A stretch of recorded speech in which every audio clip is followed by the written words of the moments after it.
Hello, everyone, and welcome to Wednesday nights here at Nerdsmith and Obscurum, the City of Mist actual play game.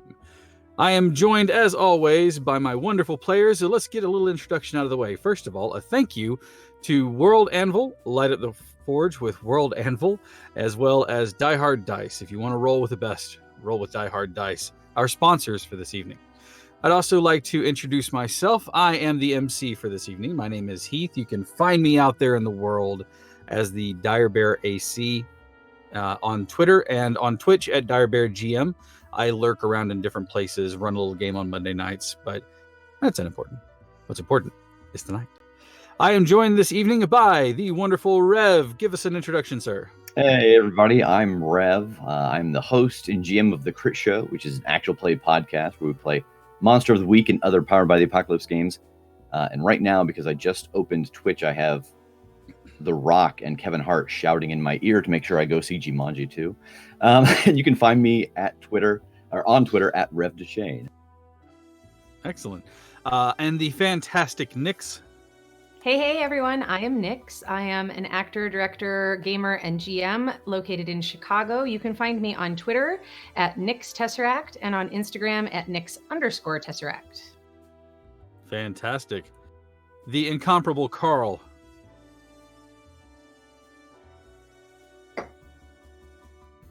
Audio, sir. I swear I've done this before. Hi, I'm Carl Jordan. You can find me on Twitter as RPG Carl. You can also find me starting up again in January for 2 more episodes. You can find me on the Onyx Path channel on Tuesday nights doing the 2.0 Aberrant rules in our game community service. All right. And last but not least, the fantastic Colton. Hello, my name is Colton. I am an actor and an economics major from Montana. And you can find me on Twitter at ColtonZ9, and I'm very happy to be here tonight. Excellent. Again, my name is Heath. You are watching Obscurum, the City of Mist actual play stream. And without further ado, let's get into the action. Last week on our episode, there were some antics going on, some strangeness, and an unusual stranger that had made himself appearance to our Yvonne Calloway, showing up at different PR things. What they come to find out after an odd letter that arrived, inviting her to show up at a studio or an office or someplace unknown. She gathered the crew and made an appearance, only to find a man whose identity was split amongst 3, arguing with himself and ranting about the end of the world, possibly, and asking if our Yvonne was both the harbinger or the savior, and which one. After meeting all of them, he tore down the apparent timeline that he had made that only he understood to rebuild, starting off with their names. He was then offered a job and put away in hiding by Mr. Professor Robert Owens. Several days have passed. Your new friend, has been tucked away and is working frantically on the timeline, checking on him on occasion to make sure that he's still where he is at least, and if not, still one person. Your day-to-day lives have come to be the mundane. This group that you've become is where all of the spice, I guess you could say, would happen. Well, for some of you. However, you can't take away from the mundane activities that you must do, so you carry on as you always do. Dr. White treating patients and your extracurricular activities, if you will, in the evenings, taking down those who need to be taken down. Yvonne, you are wrapping up and doing the things that you need to do there at the end before the release of the new picture. And then Jack, you're picking up cases here and there where you can, trying to just scrabble through. Most of them are, can you find my missing cat? Here's $20 for your trouble. Professor Owens, the same thing has sort of happened for you. It's a schedule of classes. However, with winter coming in and the winter break coming up soon, you have but 1 class left. The classes haven't been troubling you. It's the visitors that you have to your class, either before or after, that are giving you concern. He showed up one day to escort a young lady that you know her name is Adriana to class. He's a well-dressed figure. His teeth are a little big for his face, and his eyes have a little bit of that soft-slitted, like he's always tired or kind of half-lidded looking at you the entire time. Other than that, he's handsome enough. He dresses nicely. 2 days he came in escorting Adriana to class and then escorting her away. Not one of your students. You make inquiry into the situation and find out that it is one Bartholomew Hogan. You have some familiarity with the Hogan family. You watch as he starts to take notice of you. As he leaves the class, he kind of gives you a nod, tells you, nice suit you've got. Or one day he comes in and says, hey, you made any new friends lately there, Professor? The last class before winter break, Adriana sits there looking forlorn or sullen, quiet. Normally a very active girl in the conversations, today is taking the young lady's spirits, and she seems to be not withdrawn, but sort of in her own mind. You ask her questions and she responds, but she doesn't seem to have the verve that she had in the past.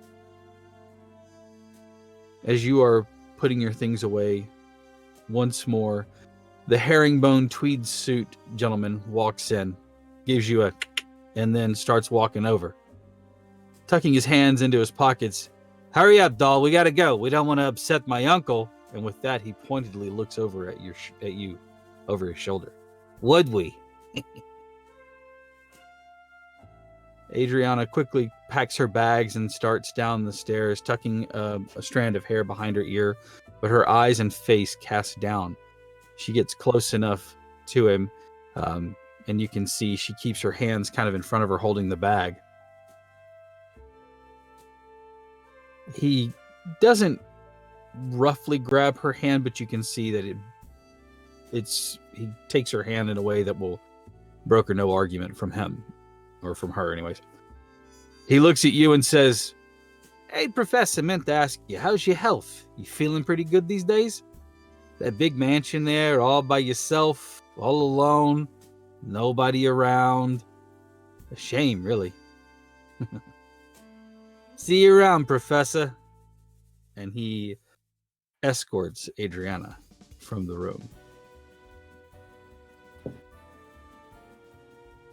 Professor Owens, how have you been?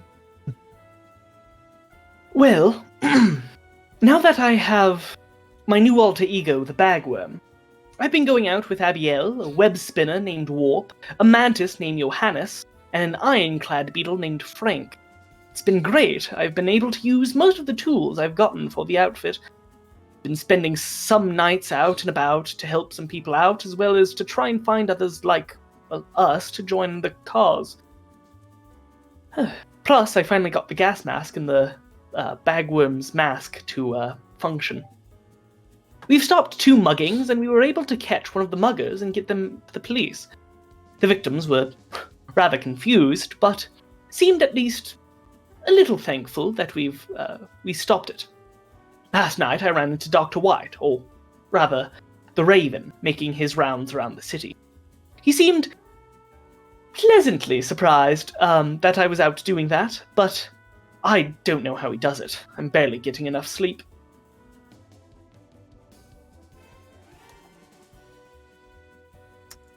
Your audio cut out. I don't know if you can hear me or not.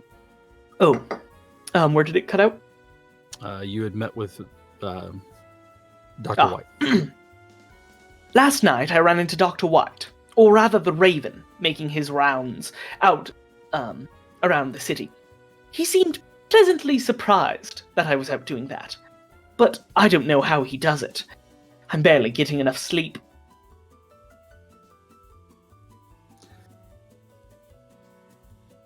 As you pack the rest of your bags ready to leave for the day, the last class finally behind you, ready to take on maybe a party. You exit the hallway to see Adriana standing there. Again, her hands clasped in front of her, holding her bag, and you can see Barty is there berating her. It's not a loud yelling, it's that harsh whisper that cuts like a quiet blade. And as you exit, he looks up at you, and the look on his face says that he would rather stab you twice than to look at you anymore. He quickly grabs her by the elbow and spins her, and they start making their way. As though to fire off one last shot before he leaves, he looks over his shoulder and says, "You been to the Tilt-A-Whirl lately?" Yes, I went there, a few, it would have been, what, a week ago? 2 weeks ago? Is my mic? There you are. Okay. Sounds good. So, was it about 2 weeks ago that we, I think that's, give or take, yeah. Okay. I was about, yes, I went there about 2 weeks ago with, one or two of my friends. How in the world do you know that? No, you're kind of obtuse, aren't you? No, I just said if you visited. I don't know if you were there or not. Well, you were Anyway. very specific with your question, so I have to assume that was a guided one. What? Anyways. he looks rather confused and starts to guide her out of the building. There is a flyer that has been around town, Dr. White, that you've seen a time or two, talking about a concert holiday event that it'll be held at the Tilt-A-Whirl, specifically. Jack, you haven't seen a flyer because you've gotten a direct invitation from your biggest fan and admirer, calling you up with that same sultry southern, "Jack Casey, I swear I think you might have been dodging me. You don't come round and see Mama June no more."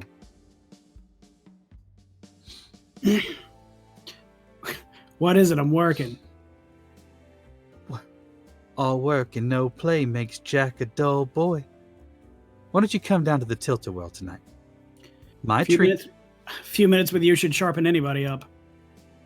Well, Sure. see, there you go. Did you just say yes? I expected a little bit more pushback, honestly. My plans got canceled. You just moved to the top of the list. Consider me honored. You don't know what. You can be honored until you find out what the list is. See you tonight. Indeed. See you this evening. The rest of the day passes without any sort of incident. Now, you have seen that the party is going to be mentioned for this evening, Dr. White. And Jack, you going to go by Carlos and get your suit, your one suit? Or are you just going in your standard affair? That sounds like a great idea. Let's go rent my one suit. He has it kept clean, and he says, "You have another gala this evening?" Something like that. This one may have a little bit more smoke in the atmosphere. Well, Is that going to be a problem? no, I pretty much only have this one suit for you. Doesn't seem to fit many people other than you. I appreciate it, Pablo. You're my Of course. favorite closet. No, I'm not really sure how to take that, but thank you for the compliment. Tipping him a dime. Oh, She must be pretty fancy. You're tipping me hard. Normally, you just pay the bill and leave. Keeping us on good footing here. I can appreciate it. Hey, Jack. I'm not sure why, but I'm gonna say an extra prayer for you this evening. Thanks, Pablo. Appreciate it.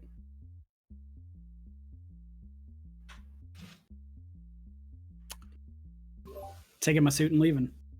All right, Yvonne, as the day winds down, there's not really a whole lot going on right now.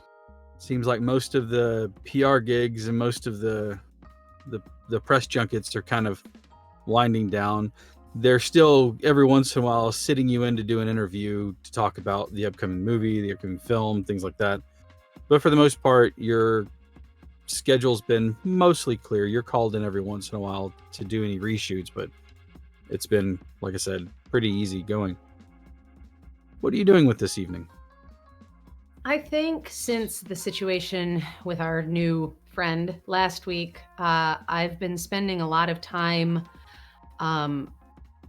going back through, my own copies of newspaper clippings from particularly around James's death and the time immediately before and after that, stories that were published about my family, kind of reigniting my own investigation into my brother's death, but also kind of replaying through the events, just everything that has happened with myself and these three men that I've met since the storm, and kind of looking at everything through this new light that was kind of revealed to me, through the ramblings of this possibly crazy man. And I think I'm just spending a lot of time kind of in introspection. In fact, I think since the events of last week, I think in particular, it's going to start to, I know how to turn it on when I'm in public, but Max, if anybody, is going to maybe just get the slightest hint that something is off. Okay, so you're not necessarily obfuscating it from Max, but I don't think I have enough. Like, Max knows me so well that I'm not intentionally trying to hide anything from him, but I'm also not letting him in on it either. Right. He knows me well enough to know that I'm not the normal way I would be around all of the hoopla of a picture about ready to open. Okay. Having taken a cue from that, as you're leaving one of your sittings for answering like questions and things like that, Max is with you there just to kind of go, hey, we're not answering those questions. Right? He kind of looks at you and says, you seem a bit shaken. What's going on? Oh, I may have misspoke. You just don't seem as excited. Max, you know me better than almost anybody. I've been thinking a lot about James lately, and I think I don't know what's brought it up, but Thank you for letting me know that I need to be a little bit more on my toes about not letting it come through. You do you. You're gorgeous, never change. Maybe you need a night off. That sounds lovely. Where do young people go these days? I don't even know. I don't think you want to join me at the cigar club. Well, some friends and I have frequented the Tilt-A-Whirl recently. I'm not sure if you're familiar with it. No, but I'd be honored if you'd like to introduce me to the place. Sure. That sounds lovely. I'll pick you up. What time? 7:30? Sounds wonderful. I'll see you this evening. I'll try to make sure that I don't show you up. He laughs, gives you a peck on the cheek, and then he takes off. Dr. White, a few administrations to coughs, slight fevers and things like that. That happen with the change in the weather, especially since you guys have had some more snow dropped out. Again, it's kind of like one of those situations where it melts down a little bit and then it kind of piles for a second, then melts down and piles up again. Most of the people that you've seen, though, it's colds. It seems to be not any sort of flu outbreak or anything else like that. So you've been going, all right, keep yourselves covered. Here's some, suppressants and things like that. So, but as the shop shuts down for the day, one of the nurses, a bit more stern and like on point than the rest of them, kind of walks to you and hands you the very same flyer that you've seen. She hands it to you and she kind of pushes it into your hand, not taking no for an answer, telling you, you've been going at this a lot you've been going at this a lot stronger than you have in the past, as though something's lit a fire under you. Well, it's just nice to see as many people as possible in the least amount of time. That's the way that I can keep myself healthiest, I think. Well, you're going to work yourself to death if you don't slow down every once in a while. That is why I am prescribing you, without any sort of professional backing to this, an evening out. And she points to the flyer that she's put in your hand. Oh, the Tilt Whirl. Interesting. Not quite our part of town. Well, I've had a few friends that have visited there, and they tell me that it's a very nice place. It's no Copa, mind you, but it's a nice place. Oh, very well. What time does this start? And I'm looking at the little ad. It's like at 8:30 is whenever the first act will be on stage. So, yeah, I think I might take you up on this. That's a good idea. Thank you. She kind of narrows her eyes at you and looks at you for a moment. You wouldn't lie to me, would you? You wouldn't break that bond of trust with me, would you? And as she is saying this, I am kind of subconsciously putting my hands behind my back because there are some marks on my knuckle that I have become aware of. Some bruising and some scratches. No, I think you're right. I think an evening of entertainment might be just what the doctor, or the nurse in this case, prescribed. Good. And she kind of like pats the front of your jacket. Good. Then we'll see you tomorrow, or maybe we won't. Maybe you should sleep in, in case you have too much fun. Just be careful. Yes, I will. I suppose I'll see you there. Oh, no. But I think Susan, and she kind of like motions over her shoulder, and you can see one of the newer, it's actually not a nurse. She is actually doing rounds. She's actually a med student. And she's like, maybe... Just saying. Anyways, have a wonderful evening. And with that, she marches around and starts giving out orders, as she does to the others. So I will take the flyer and tuck it into my pocket and kind of wrap things up here. Excellent. As night falls in, you all find yourselves, or at least 3 of you find yourselves, making your way to the Tilt-A-Whirl, although at different times. Professor Owens, the ominous wording of Bart's mention of the Tilt-A-Whirl, has that affected your Dr. or Professor Owens' mind at all? Probably. Yeah, because when I was going around doing things without the bagworm, I wasn't really conscious of like I forget actions have consequences, you know. Um, I'll so never get over that. oh yeah, so I probably wasn't worried about it until he said that. Mm-hmm. So now I'm very worried about it. I think I would have called the other three, or at least tried to reach them, to say, you know, okay, one of the families might be onto us. At least onto me. Cause I've never met Bartholomew Hogan until 2 days ago, and then he asks me about the Tilt-A-Whirl, a place where his uncle saw me, who is, you know, a gang leader or whatever. So that's worrying. No cause for concern. I'm sure Oh, everything's yeah. fine. Yeah, you're right. Everything's You know, perfectly fine. fine. I take it you're not going alone. And when I say not going alone, I do not mean taking a human companion. I mean taking one of your friends.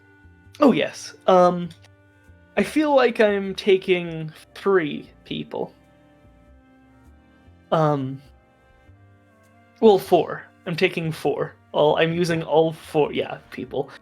I'm taking all 4 of my like myrmidons that I can. One is Abiel. Another is a dragonfly named George, just to case the joint, stay in the air, just make sure nothing goes wrong on the outside.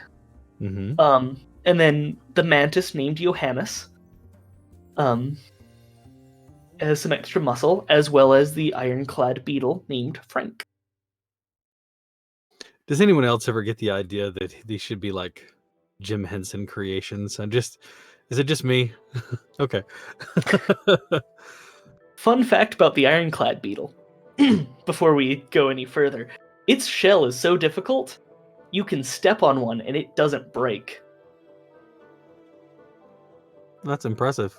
Yeah, so I'm just scaling up. That probably provides a decent amount of protection. I gotta. Sorry. I wonder how agile he is. Oh, not at all. But, you know. He just curls into a ball and rolls at you. Yeah, pretty much. Yeah. All right. It's one of those trade-offs between defense and agility, and he's just maxed his defense stat and left his agility just sitting in the corner crying. So he's a tank with a small engine. All right. Yeah. Got it. All right. Well, you and your entourage make your way to the Tilt-A-Whirl. As you all arrive, Max is dressed in a tuxedo, with white cravat and cane and everything. And he is dressed. It is not tails. It's actually like a mid-length coat, so it kind of comes down to about his middle thigh. But he still looks just absolutely as dapper as can be. His silver hair is done back, and you can see that he has had somewhere between the time that he left you and the time that he has arrived, he has had a hot towel shave, and so a razor's been put to his face. He smells of powder and aftershave and all those wonderful things. And he smiles at you as he opens the car door for you. And, Madame? Looking lovely. Am I overdressed? Be honest. Maybe just a pinch. But you know I love you for it. Wow, you say such nice things to me. I'm going to stop believing him someday. Listen, maybe I'll just class the joint up a bit. He gets in and closes the door, and the driver takes off. Jack, you arrive, and you can see the place is starting to get some people in there. As you walk in, you can see June Perkins walks like beelines right towards you, as though she had like Jack cased radar.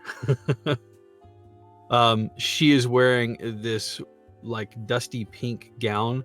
It is not as tight. It is kind of flows down with an empire waist, and she walks over to you, offers her arm, her ebony skin set off beautifully by the pink, and she says, "I'm really glad you took me up on my offer."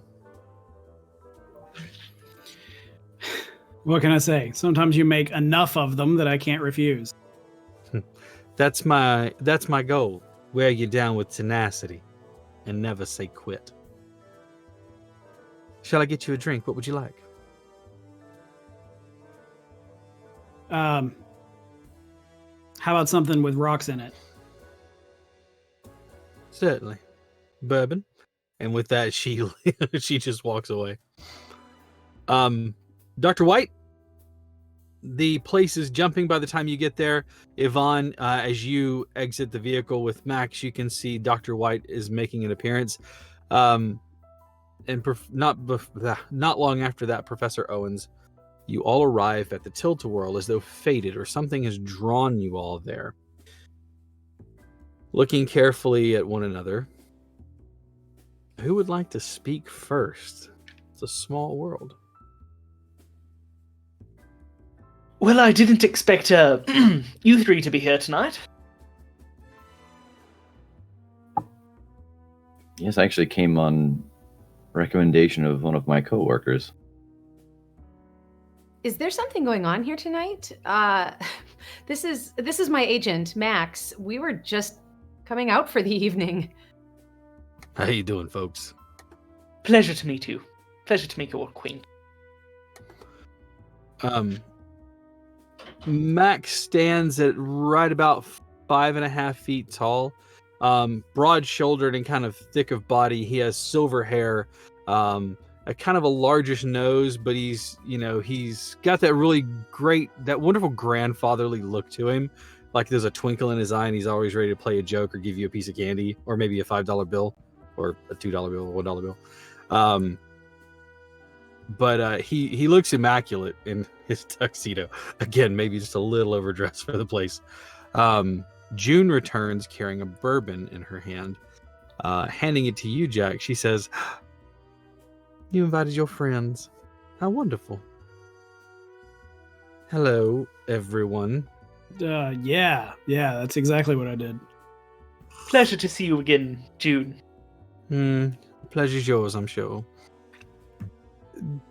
So, not to be an intimate affair then, Jack? I'm sorry, what? I was tasting this bourbon. Fine. Well then, I guess I will invite you all to come sit with me. And she makes her way through the crowd to a table that you can tell is definitely reserved for her and her alone. All right. Looking around at the others and saying, maybe there is a special occasion. Yes, there's some kind of gala going on, or whatever maybe the Tilt-A-Whirl's equivalent would be. And as I look around, do I see the med student that the charge nurse had pointed out? Give me a bit of an investigation. Can I also roll an investigation to see if I see any of the Hogans? Yes, you may. Cool. I mean, not cool, but, cool. I think Jack is also interested in an investigation to make sure this is not an ambush. All right, 11. 11, I'll take you it. do. Wearing a nice, simple black dress and white gloves that come up to her, almost up to her elbows. You can see she's standing there with a clutch in hand. As she sees you, she kind of notices. Actually, she doesn't notice you at first. She's like scanning around. She's kind of standing on her own, kind of off to a crowd of other students. It looks like maybe, or friends from school or something like that. But you do see her there. Yeah, as we're walking to June's seating area, if she happens to look up, I'll give her a little wave. And I think based off of her reaction to that will be whether I go over to say hello or just continue on my merry way. Sure. As you pass by, you give her a little bit of a wave, and she gives you that surprised but kind of happy surprise to see you kind of look. She's like, and waves back at you. again, she's not sitting with her group. She seems to be standing just off to the side a little bit. But yeah. Yeah, I'll peel off for a moment and say hello to her. I wasn't expecting you, but I'd heard that maybe you were going to be making an appearance here. Not that I came looking for you, I promise, Dr. White. It's nothing like that. Yes, it was strongly recommended to me that I take an evening to enjoy some entertainment. I have to say, though, your gloves, as beautiful as they are, make me feel underdressed. She kind of looks around nervously. Honestly, I feel a bit overdressed. At least I'm not the only one wearing a gown with gloves, as she kind of points towards Max, who's dressed like I said, like he's going to the gala or the Met more than he's going to a nightclub. What was her name again? Susan. Susan. It's unfortunate that Susan and Max are wearing the same gown and gloves. Like, one of them's going to have to change. This can't happen. In my world, I'm totally keeping Max in the dress with the gloves. Now I'm just picturing him as Harvey Fierstein, so I can't get that out of my head now. Max looks like Harvey Fierstein. That's it. It's canon. Well, do you have a place to sit? Or are you with some people? Would you like to join us, or are you out for an evening of your own? She kind of turns her heads to look at the small gathering of folks that are near her, and she says, not that they would miss me. I would be honored to join you. Yes, I imagine that would be all right. We'll, ask forgiveness, then permission and all that. Absolutely. If it's not going to be trouble with your table, of course. Well, I'm new to this VIP seating. I don't know if it's +1 or... What was it you said just a moment ago? Beg forgiveness, then ask permission? Yes, exactly. Well then, why don't we start begging now? And she kind of looks at you for a moment and kind of wanting to not sure how to take your arm, or she just kind of walk beside you, so she just kind of holds her clutch and lets you lead the way. Yeah. And so I would walk her over to the table. June, is there room for one more? This is one of the students at my place doing rounds, and she's here to have an evening as well with all of the people you've managed to pack in here tonight. June gives you a wry smile and says, well, of course, there's always room for more. Enchanté. My name is June Perkins. I'm the owner. They make introductions. Were there any Hogans around? Well, as you rolled what was that total again there that you rolled there? That's a 4. That would be, you don't see any. Great. That's how many Hogans you see. 4. But it's already too late. The evening kicks off. Food is being served. Drinks are being had. And just with the elbow off the top rope. And while it was a bit tense at first, everybody seems to lighten up. There's a lot of anecdotes and stories and jokes, and everybody's full of laughter and frivolity. The music is fantastic, and it is about that time that it's not that there's a hush on the crowd, but more so is somebody of import kind of walks into an area and everybody kind of stops for a moment to pay respects. Looking up, you do notice, without doing investigation checks, at the hush that falls over the crowd. And you can see that there is a small entourage of about 5 men. One of them looks like he has to walk sideways through the door. The others are dressed nicely. Amongst them, though, Professor Owens, you do see Barty. Okay. So hopefully before they notice me, I'm going to whisper to Yvonne, could you, please... I just sort of point to my face and, Can you do something about this? Yeah. Just all of this right here. Yeah. Where's your bug mask? I'm not gonna wear a bug mask in a public place. Well, I'm not an on-demand face changer. Okay. What's going on? What do you need? So I was sort of kind of a little bit threatened to be here tonight by the Hogans. So that's a thing. Wait, I'm not in an accent. Excuse me. So I was sort of kind of threatened to be here by Bartholomew Hogan, and yeah. So that's what we're dealing with at this current moment. How are we going to? I mean, people have seen you here. How are we going to? Come outside with me. And I grab him and pull him toward a dark corner of the room or somewhere that we can get out of their sight. Sure. Real quick, I do want to find out. You brought an entourage of things with you. Yes. Other than the dragonfly, which we all know is buzzing around like a small helicopter, where are the rest of your crew? So Abiel is sitting next to me, and she is under orders to, like, if she sees any magic going on, to tell me. Otherwise, just act normal. Okay. And then Frank and Johannes are under orders just to sort of sit near me, but not like on the same table. Just in case things go wrong. There's the muscle sits at its own table. Well, I don't want to like take up 4 seats at a table, 3 of which are like most of the table can see are giant insects. That might put up some people off their dinner. Well, Max doesn't see them as giant insects, and neither does Susan. Susan is looking at you, and she at one point in time goes, "What are you a professor of?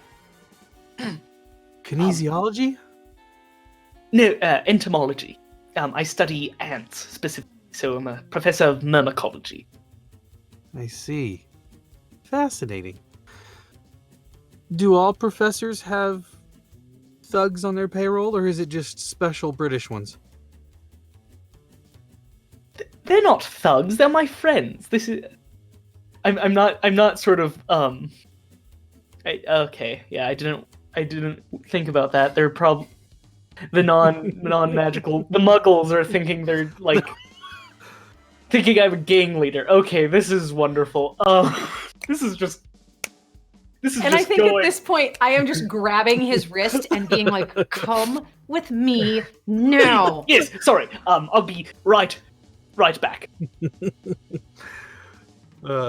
Susan looks at you, Dr. White, and she goes, "Is he always this odd?" Yes.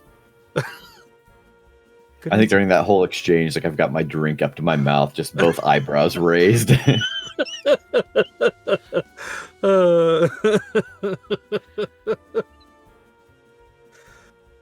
All right, so can I just ask, what is June's reaction to all this?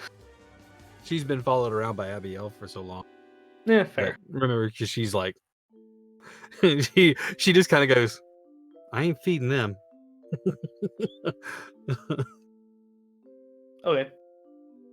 I don't even know what they eat. Leaves? Salad? Fungus, other insects, and honey. Oh, I'm so sorry. I wasn't really asking. All right, as you drag Professor Owens away from the table, you can watch as the large man with his entourage, noticing that he is the one that they pay the respect to, not the others around him, but the man who looks like he had to walk sideways to get through the door. And when I say that he had to walk sideways through the door, he is probably as wide as he is thick. He stands probably close to 6 feet tall, and he just looks like a head on a slab. He sees June and just kind of nods her way slowly, and then you watch as one of the servers moves quickly to seat him at his regular table. June looks at you, Jack, and says, Excuse me for just a moment. I need to go make nice with some of the regulars. Ma'am. Keep my seat warm and my drink cold. And she slides away and meets over with Hogan. There's a conversation that you can't see them having, but you do see her arms moving, gesticulating. A little agitatedly so.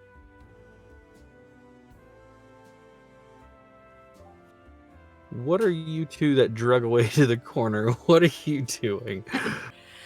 All right, so I'm going to pull him to, I don't know if it's like into the coat room or just somewhere where he is not going to be visible to this crew that has just wandered in. And then I'm going to turn him and face me and just go, okay, think this through, Professor. You've already been seen here with all of us. You have a group that came in with you. How do we explain that Professor Owens is suddenly just gone and some strange random new person is coming back to the table with me? That's a good question. I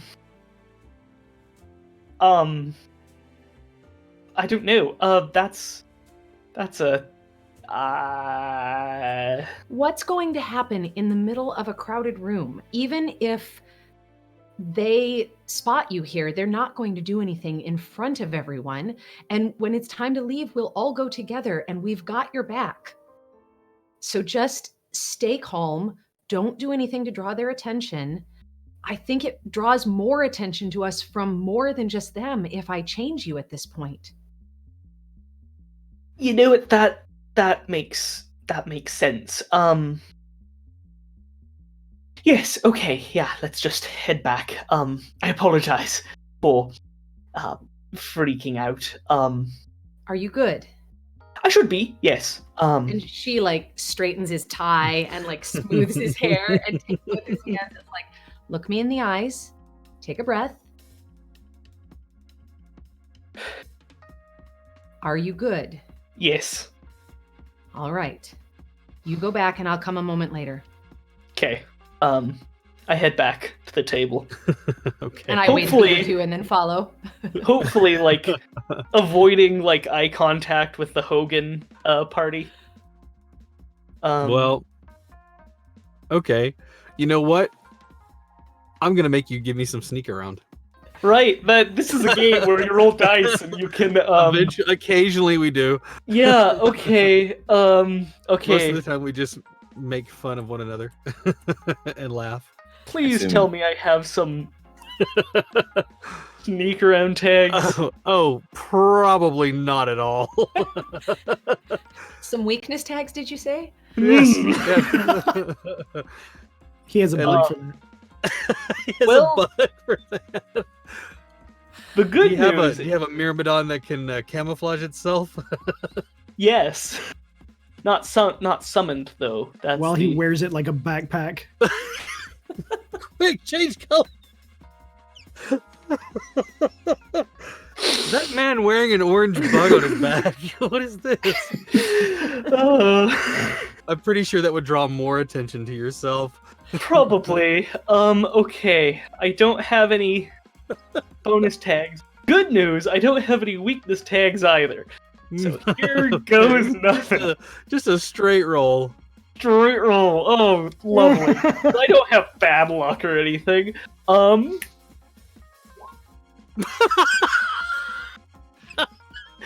That's a 5! Okay, let's see where this goes. First of all, I needed this tonight. Thank you very much for being just yourself. Always happy to help. Second of all, as you are carefully picking your way through the crowd, trying to avoid any conspicuous movements that would draw attention to yourself, you come face to face, chest to chest, as you turn and look at the last second, at a half-lidded, teeth slightly too big for his mouth, like a Busey. Either Gary or just looking straight at you. Hey, you made it. Bartholomew, it's a pleasure. I'm sure. Please, my friends call me Body. Somebody I want you to meet, would you please? And he puts a hand like on your shoulder and does that thing where he grips it just enough to give you the idea that he doesn't want to hear no. And I see this happen. And I see a server or somebody walks past with a tray of drinks, and I'm going to grab one off and I'm going to hightail it right toward them. Mm-hmm. So what I'm going for, I'm going to run right into Bartholomew as if I'm looking elsewhere and pour my drink all over him. But what I'm going for is also drawing everybody's attention because I'm Yvonne Calloway. Yeah. Wow. Okay. Yes. I love all of this. Let's take a look and see. I'm not sure if this has changed the game because I'm giving him an advantage. Well, you're definitely not going toe-to-toe and you're not hitting with God. It's not really a dangerous situation that you're putting yourself into, so I'm going to have to say that I think yeah, change the game is going to be is our best bet here because you are changing the dynamic of what's about to happen. So okay, I like it. And I've got definitely some tags here. Clearly, clearly from You're Gonna Love Me, Nothing But Me comes into play. And probably Irresistible Magnetism as well. From Ready for My Close-Up, I think Famous Screen Actress. That is probably it. Okay. And I don't think there's any weaknesses that are going to come into play here unless you have one, MC. No, because it's out of the blue. They wouldn't even be expecting it, so. All right. Why are you asking that? Hey, I'm just trying to play fair. Oh, no. So with my power of 3, I still have rolled a 6. Is there any way I can help this? No. No. Oh, Christ. Okay. Great. So now I've spilled somebody's old-fashioned on this man for nothing. Well, you grab the drink from the tray and start into your scene, making your way there just before you get the opportunity to bump into him and spill the drink.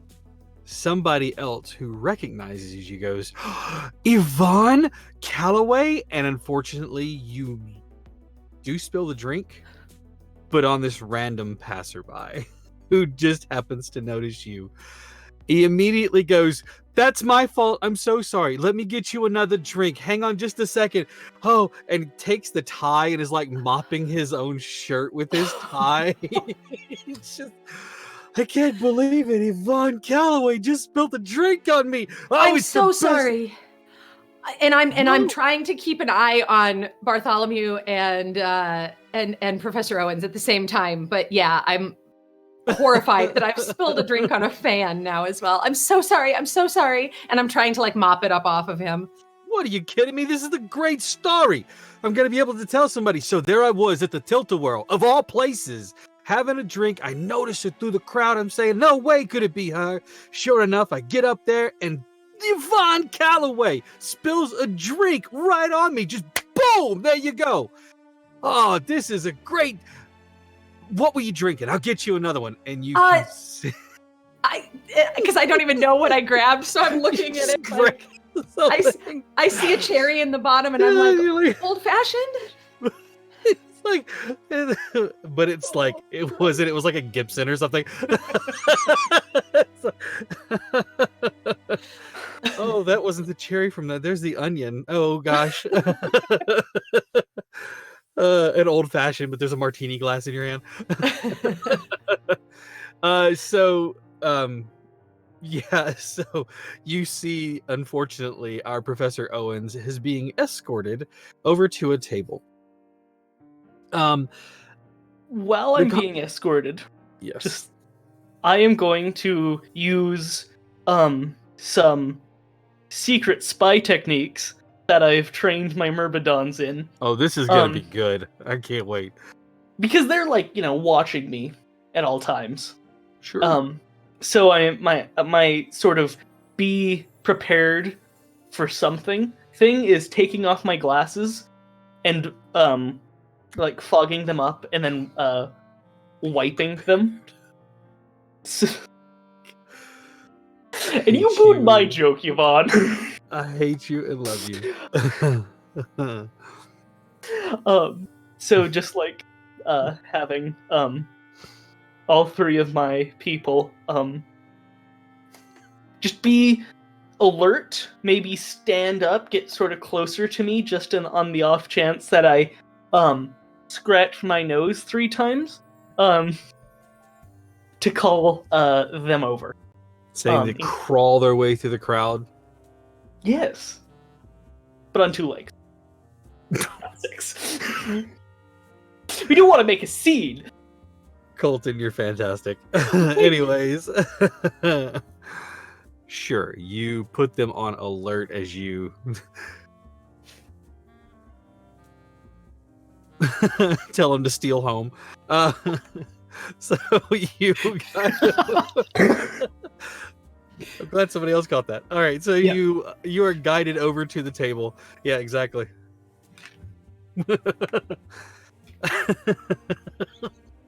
All right, stop it. You're guided over to the table, and you can see that it is a quiet conversation held with refined gentlemen. You are not pushed into the chair, but the chair is pulled out for you, and you are given the understanding that you are to sit. Thank you, gentlemen. Buddy, you can go. Bring back the professor a drink, if you would. Oh no, Professor? I'm fine. I have a drink at my own table. Right, but you're not at your table, are you? Well, no, I suppose. Bring him a drink. Okay. Club soda, please.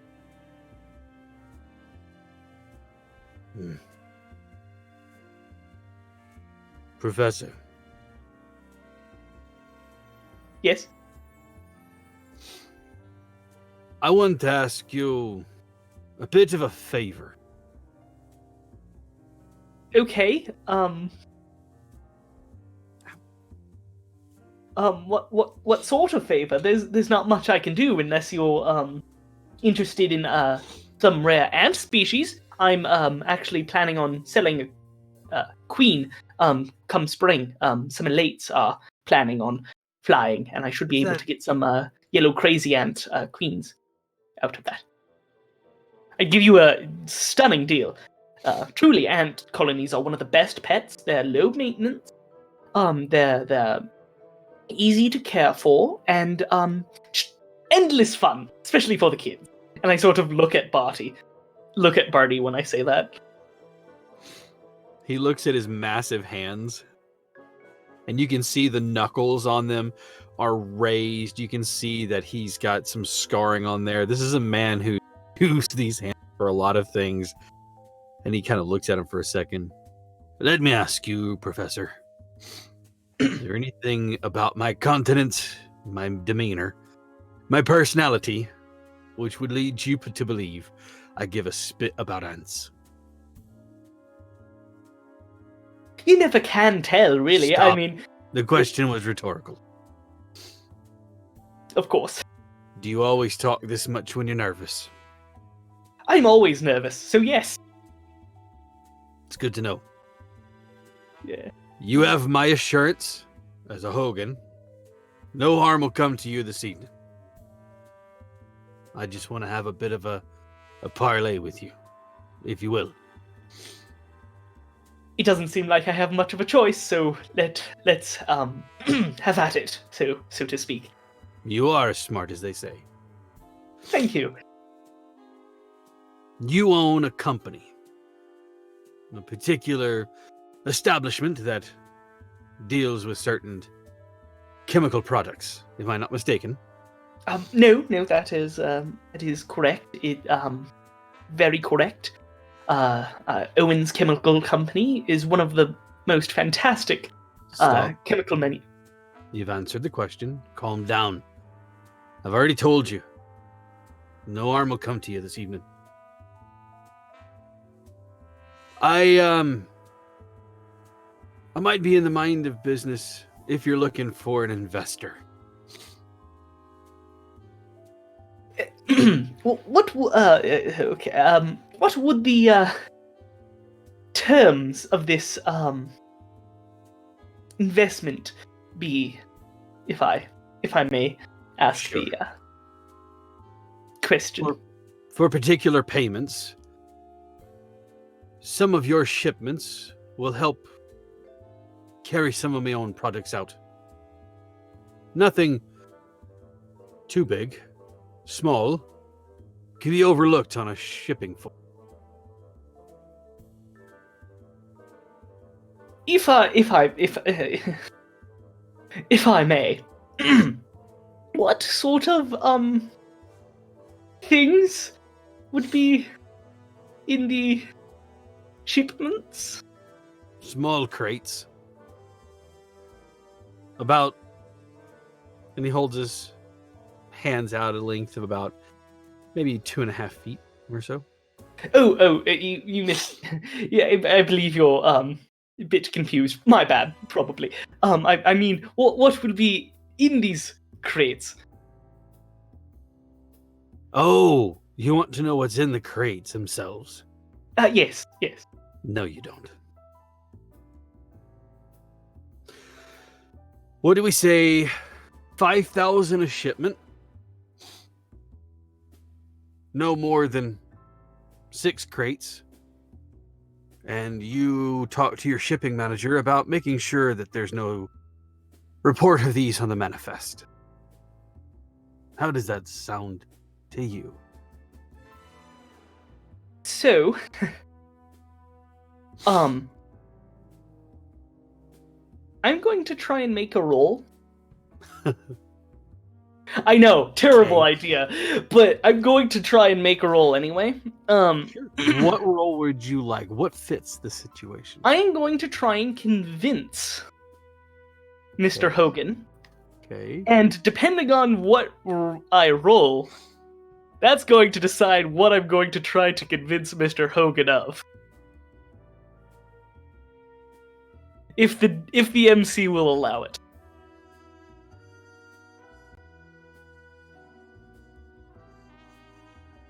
Okay, you know what? Sure. I'll take that risk. Excellent. So, we are going to use high quality contacts, because I'm invoking some people that I know through the company. Okay. I am going to invoke good at talking.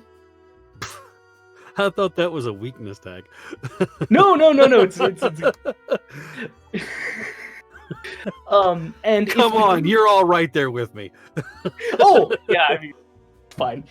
And if the 3 other members of the Interesting Times gang will allow it, use the well-connected power tag from the crew theme. Okay. That crew? Sure. All right. Excellent. Only on the condition that we find a new name soon. Seconded. Third, motion pass. What's wrong with the Interesting Times gang? It's what it says on the tin. These are interesting times, and we're a gang. It's the interesting times part, and the gang. Okay, So, fair. like- You know what? That's actually part of your problem right now is people think you're leading a gang. Yeah. It does sound like a Disney movie from 1950. It's something Don Knotts. You know is in, what? that's for Thank sure. you. It does sound like something Tim Conway and Don Knotts in the Interesting Time Gang from the And Disney then- Vault. What I'm going to try to do is I'm going to scratch my nose 3 times to call my 2 friends, Johannes the Mantis and Frank the Ironclad Beetle, to stand right behind me. It's sort of to sort of show that, you know, he has a force at this establishment right here, but so do I. By this time, Yvonne, you have extracted yourself from your fan and made your way back to the table to inform your allies, I'm sure, of the situation. Yes. So we're in a little VIP area. June has stepped away, yes. So Jack is still there. Dr. White is there, and Susan. And is Yes, there and anybody Max. else? And Max, of course. Is there anybody else that's seated in that section, or is it just us? Abiel is also seated there. And Abiel. No, and it's like God, this is gonna sound really crass on my part, but does anybody remember Steak and Ale, the old restaurant? Their tables were like booths. You were in a secluded little area. Okay. And it's kind of the same thing. So it's a table in a walled, 3-walled section, Okay. so you guys can see out. But no, it's just you guys there. Max, Susan, Dr. White, Jack, and yourself now, Okay. and Abiel. I think I'm going to try to be as composed as possible when I come back in, because I don't know how much I want to let Max know, and I have no idea who this Susan person is. So when I walk in, I'm going to go first to Max and say, Max, there is a young gentleman across the room. He's over at the bar right now getting club sodaed down because I poured a drink all over him. Would you just go over and, I mean, I have apologized. He seems okay, but could you just do your magical thing and just kind of, you know, sweet talk him a little bit too and make sure that this isn't going to be a thing that shows up in the papers tomorrow? Did you spill a drink on him because he said something untoward? Oh, good heavens. No. I just wasn't looking where I was going, and I walked right into him, and my drink fell all over him. Consider it handled, though. Thank you. He makes his way towards the bar. And as he leaves, I'm going to kind of pointedly follow him, and then kind of look at the other 2, particularly Dr. White, kind of questioningly, you know, sort of letting my eyes flit over Susan, and then like, can I speak freely? Kind of a look. I think that Are you going to be able to pick that up? I would be happy to roll something. I feel like yes, based off of how suspicious I am about people making connections and stuff, that's always in the back of my head. Right. Especially giving your alternate lifestyle. Yeah. Okay, yeah. You know what? I really can't think of a role. Convince doesn't really fit in here. I mean, if you were trying to say convince Susan to leave for some reason. So yeah, you pick up the vibe that Yvonne is putting out there. Yeah, and I think I'm actually going to do the exact opposite, and I'm going to excuse myself to go refill our drinks, myself and Susan's, and so that I can step away from the table with Yvonne as she is following. Or were you following? You said you were following Max and looking back? No, I'm not. I wanted to get him out of here. So I'm kind of following him with my eyes, sort of pointedly, as if like, he's gone. Is she going somewhere? Or can I speak in front of her?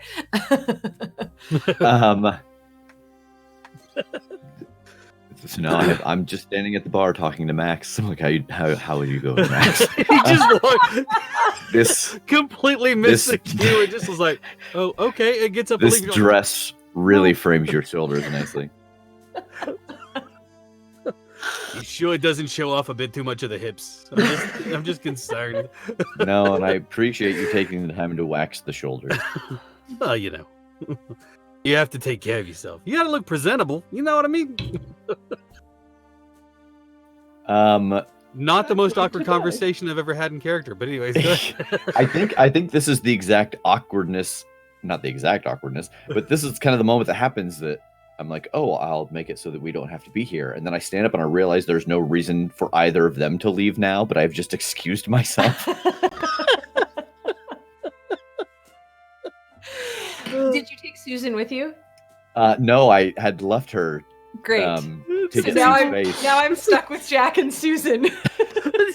All right, sounds Susan, like a here's the sitcom. plan. I'm stuck with Jack and Susan. Thursdays at 7.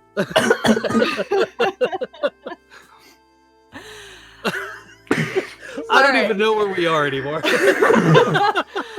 I think I'm going to watch this happen and just think, like, after my last plan failed so miserably and I poured a drink all over a can and allowed Professor Owens to get whisked off, I think I'm going to stop, look at Jack, take a breath in and out myself, and just... Oh, go ahead. Let me stop you right there. We need code words or something, don't we? Pineapples. Excuse me, Susan? Mm-hmm. Can you find out exactly what brand this is that June fixed for me? I sure would appreciate it. I guess so. And she takes the glass, kind of like, I don't know what I'm doing now. But she does see that Dr. White is at the bar.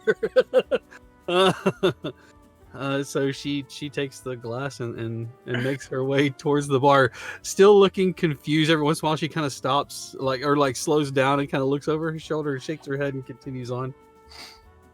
All right, the second she is out of earshot, I'm sliding in next to Jack.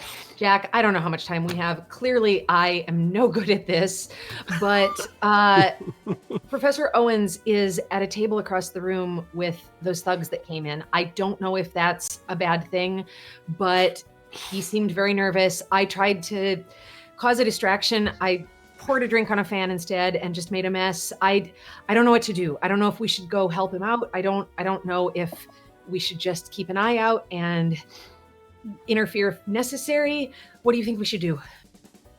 Oh my goodness. Step 1, slow down. Breathe. Breathing would help. You're right. Yeah, I've been watching. I don't think he's in any danger right now. Okay. I have no idea what you were trying to do.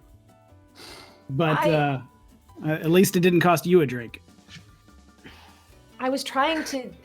I thought maybe I could get attention of a lot of people. This face tends to do that, and that if they were going to do anything untoward, that it would stop them from doing it. I didn't have a lot of time to think out a well-thought-out plan. June already told us this place is neutral ground. They're not going to do anything here in front of everybody. Right. So as long as they don't try to leave with him, I'm not terribly concerned. He can report to us what they said later. My big concern is what he says while he's alone with them and nervous. Right.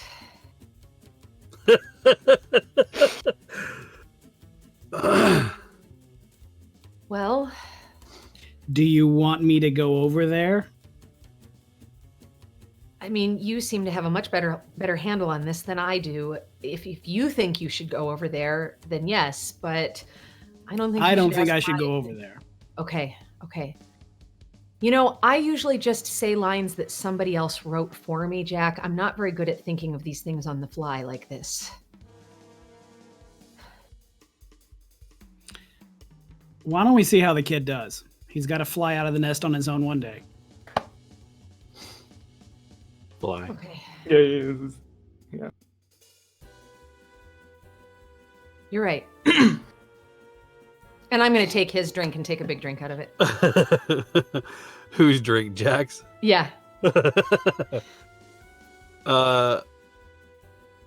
Susan it. appears. Go ahead. Sorry. I feel like at that point that Dr. White and Max and Susan all sit down with multiple drinks, and there's like a moment of passing them out. And Dr. White, I look around, I'm like, well, now that we're all exactly where we're supposed to be. Exactly. And I just give him the most sheepish "I'm sorry" face I can. She tells you the name of the bourbon, and she's like, I think.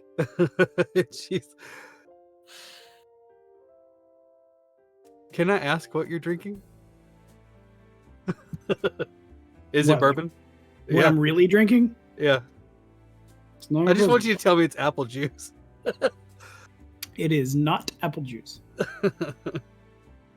All right. Remind me I've got to come over to your place this weekend. All right. So, yeah. So the evening winds down. I'm sorry. Let me go back. At the table. Yes. Okay. So, can I use my bug boys to sort of act as part of this convince roll? You know what? Sure. Yes. Okay, so I think entomological variation and might of masses and specialist species? Since they're both like, fighting sort of bugs. So they, now that I'm thinking about it, they in the would middle look of combat. But I mean, you're just having them stand there crossing their arms. Yeah, but if they're battle species, to normal humans, they might look, rugged and intimidating and scary. I'm not convinced on that. Darn. Okay, so just entomological variation and might of masses? Yes. Okay. You got it. I believe in you. This is the role right here. You just gotta say things. We're all... I do. It's my job. We're all Okay. rooting for you, though. Here goes nothing. That's a 12! Hey, told you. This would be the one. Well done. Okay. Great success. Yeah, no, that's great. So, that means I get to, create a tier 5 power? Or tier 5 tag? Yeah. Excellent. Okay, so, with the tier 5 tag, so, this is to Hogan, as my two, bugs come behind me. So, Mr. Hogan, I truly, truly appreciate the offer. But I unfortunately don't think I can accommodate that. However, I take a pen from out of my pocket and take a napkin and write a phone number down. This is the phone number of one Jackie Bennett, owner of Bennett Chem Company. She would do this for much cheaper, I assure you.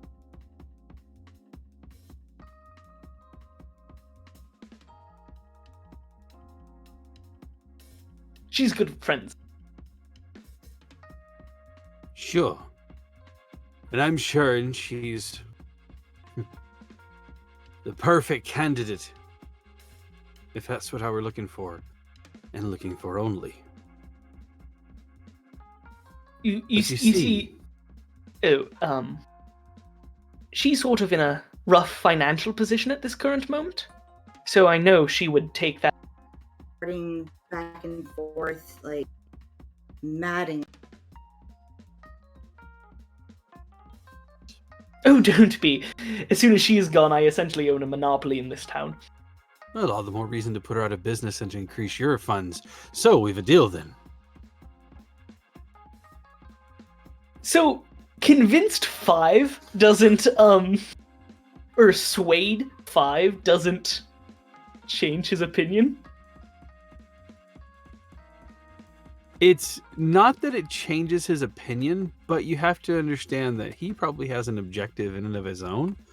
And so while that is a good thing, you did say something else there just a second ago. Put her out of business and you would own a monopoly. And I would be grateful if you were to help me with that. Talking about the monopoly thing. So, what you're saying is that I pay you, and perhaps some of her own shipments go missing. She can't afford to pay back the debtors. She goes under. You own the entire port shipment of at least chemicals as far as they're concerned, in and out of the port. Is that what you're saying? Yes, but instead of a few things go missing, more, you send whatever you need to be sent through her, then someone, who knows who, says something to someone, not mentioning any names, especially not yours, but hers. And, something gets discovered. So you're saying we frame her? Yes. You know what, Professor?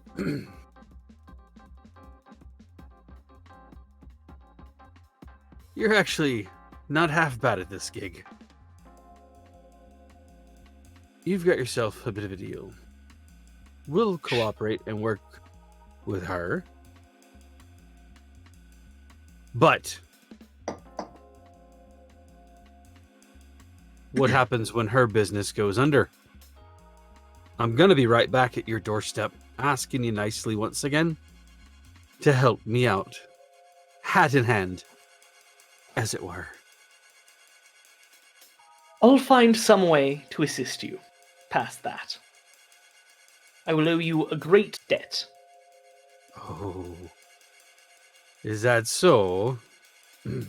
I said it, so yes it is. And he reaches out a hand to you, this big, meaty hand.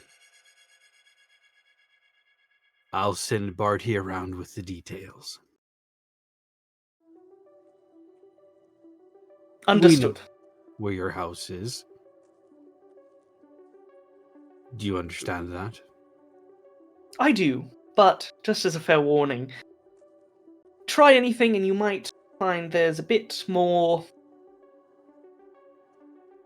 defense than what might outward appear. You want to find out what's in those crates? Keep talking that way. We have a deal then. I suppose. Excellent. And he gives you a firm grip of a handshake. And like his hand, giant hand, just kind of swallows yours up for a moment. One more thing. Yes. Tell your muscle to stand down. I don't like the way they're flexing at me. I sort of wave and they head back to where they're sitting. Enjoy the rest of your evening. You as well. Tell the bar the next drink's on me. Thank you, Mr. Hogan. And you are dismissed by feeling a hand at your elbow. It is Bartholomew once more, who is kind of lifting you to your feet. He escorts you to your table, where you can see your allies sitting there. The look he gives you, Yvonne, makes your skin crawl, as those big white teeth are just kind of like glaring out at you, and those half lips. How you doing? I sure do love you. Down, Barty. You can't tell me what to do. Children should be seen and not heard. He gets really close and he says, you better be thankful that we're in the Tilt-A-Whirl. If we were anywhere else... I didn't take kindly to that comment. Miss Calloway, you other schlubs. And he turns and starts to walk away. So as soon as I sit down, the veneer just drops, and I just slump into the. Just start sobbing openly. Not quite that, but it's just like these 2 minutes have essentially added 3 years on my life. So I'm just like.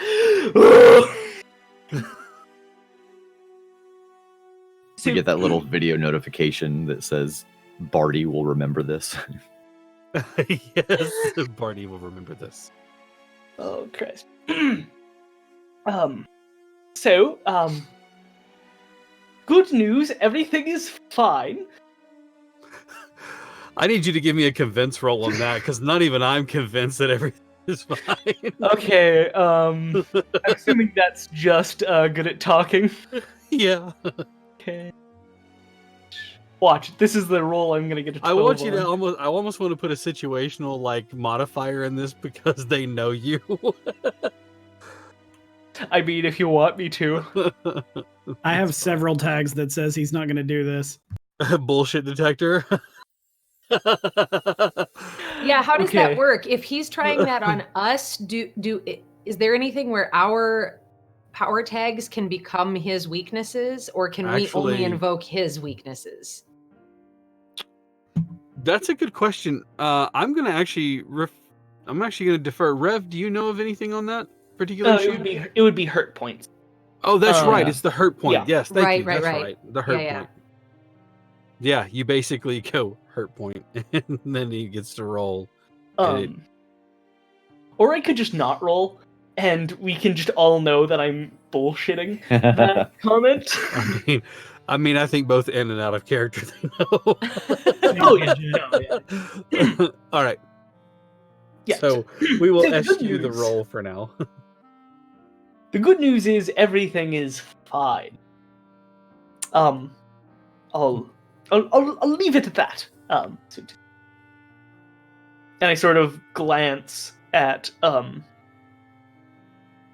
the three of you who are actually player characters and not NPCs.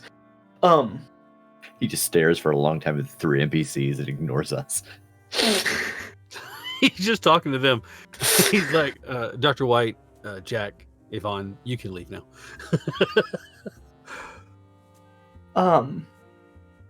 Yeah, so everything is fine. So who's the band tonight? I'm terribly excited to hear some bebop, as it were.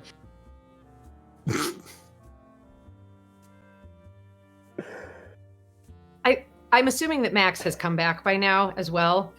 So between that and the fact that everything I have tried to do tonight has just made everything worse, I think Yvonne is just sitting very, very quietly, sipping her drink, looking to Jack for guidance on what they should do. I just imagine you're all at this table, and it's like one of those big ballroom tables, and Yvonne's looking at Jack, Jack's looking at Professor Owens, Dr. White's probably looking at the table or up in the sky, and Susan is just looking back and forth between all 4 of you, and then looking at Max, and Max just goes, Oh. I actually was nervous, actually genuinely out of character for that thing. So Are you guys literally making the whole subtle eye contact? This is a situation the 4 of you are familiar with kind of eyes. I know I'm Yvonne not- is looking at Jack, so I'm just sort of doing it is fine for the moment. I'll tell you later. Just steady as she goes is sort of the look I'm trying to convey. well, Max isn't new to picking up clues and reading people. And as he looks at the 4 of you specifically, he looks at Susan and goes, "You know, what we need right now is a good dance. Are you much of a dancer?" And she just kind of looks at him for a second and says, "Don't worry, I'll lead the way."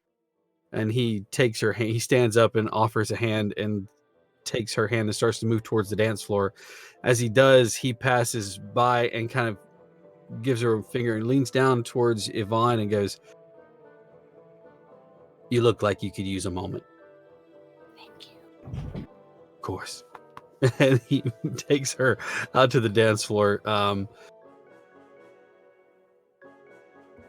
And They're as gonna I'm Go ahead. turning to Yvonne and saying, "What did you say you pay him for again?" He's my agent. He is very smart. You should hang on to that one. Yes, he is the reason I am where I am today. Professor. Okay, so good news, bad news. That's sort of where we're at right now. The good news is my main rival in the chemical industry in this here city is about to go out of business for certain reasons. The bad news is I'm sort of in a very large debt to Mr. Hogan. So that's where we're at right now. The reason this is not just all bad news is because it was originally me who was about to go out of business. So we have that.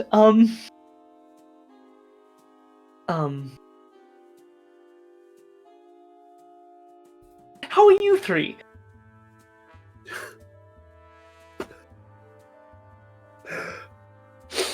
Are you in any danger?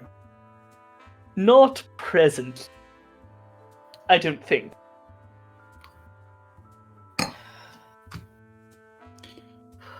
All right. What exactly did you agree to? So, he was off. Okay, so here's what happened. He was trying to convince me, unsuccessfully of course, to stain my company's reputation, smuggling something, I have no idea what, something that fits in a container about yay big, somewhere. Obviously, under the table and all that. So, what I did was I introduced him to a good friend of mine by the name of Jackie Bennett, owner and manager of Bennett Chem Company. And to make a long story short, she's going to be smuggling the things that I was going to, and now, because of that, I owe a great debt to Hogan, and there's a good chance she's going to be framed for whatever the smuggling is. When you say good chance, do you mean that's part of the arrangement? Yes. And when And that's you say how you good stand to friend, profit. It was not my intended thing, but that's sort of where he led me. I didn't want to mire my reputation, and I didn't want to cause something terrible. And so I did what had to be done, unfortunately. Jack, what's that you were saying about being worried about what he was saying while he was over there? It could be worse. Could it? Yeah. As far as I can tell, he's innocently entered perfectly into the crime business.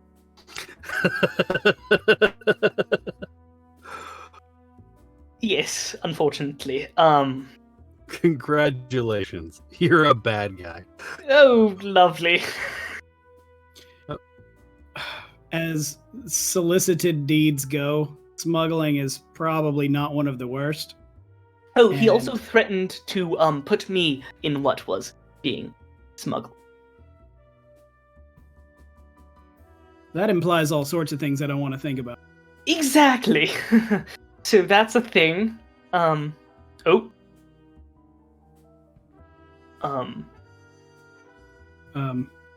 We lost our story guide. Let's keep role playing. Yes. So that's where we're at now. Any questions? Something smuggled out, you say? Yes. Well, at least on the plus side, you know where it's going to go out from. It might be worth taking a look into. That was my sort of thought in the matter, but I just don't know when it's going to happen. He probably won't call Jackie for another day or so, so it's going to be at least a few days before. Do you want some anything advice on that? That would be lovely. Perhaps it would be best to let him do business with whoever the other person is until the authorities catch wind. Then throw her to the wolves. Well, that was the plan originally.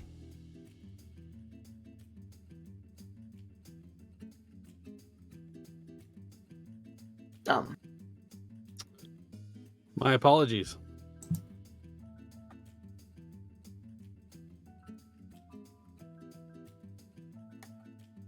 There we are.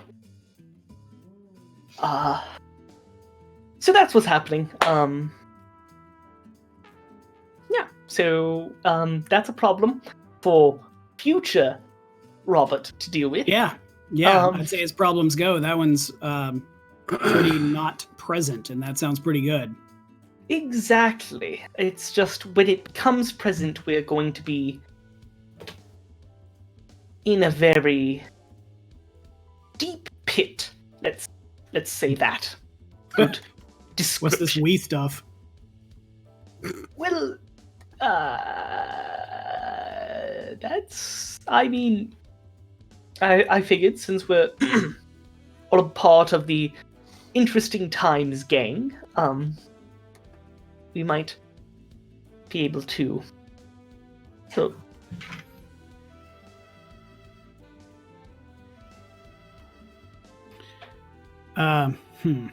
Yeah, we're definitely gonna have to do something about that name. Well, thanks for letting me know what we have to keep our. No problem. I'm fond of a saying that you can trust someone when you know what their motivation is. No one in this city is going to be altruist. And now we know what his motivation is. That makes him a little easier to deal with. So we may have come out ahead tonight. That seems logical.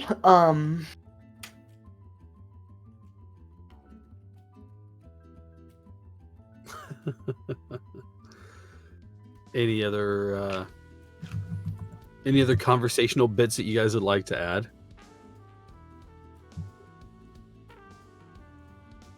All right. Max gives you that look from across the dance floor that kind of says, you know, is it safe to come back now?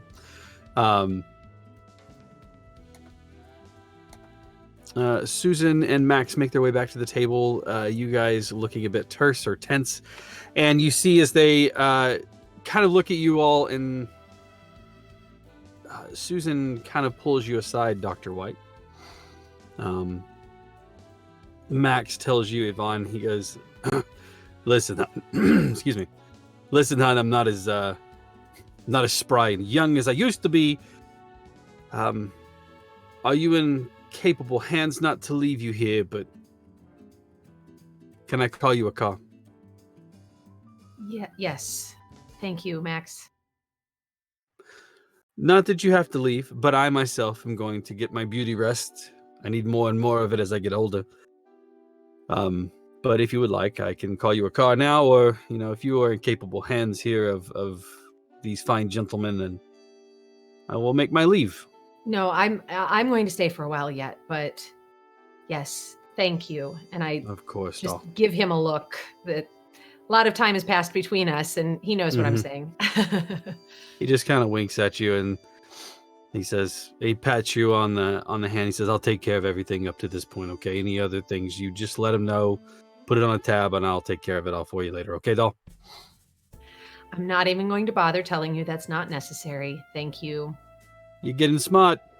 And he waves over his shoulder as he makes his way toward the bar to pay out. Susan pulls you aside, Dr. White, and she looks at you and kind of smiles, and she says, "You're an interesting man." Thank you. And you keep interesting company. I had heard word around the office that you were acquainted with Yvonne Calloway. I didn't believe a word of it until here she is. I will say this, Dr. White, that I hope that someday, if you're interested, I am a bit more progressive than most, that maybe you and I can sit down and have a drink and a conversation and a meal.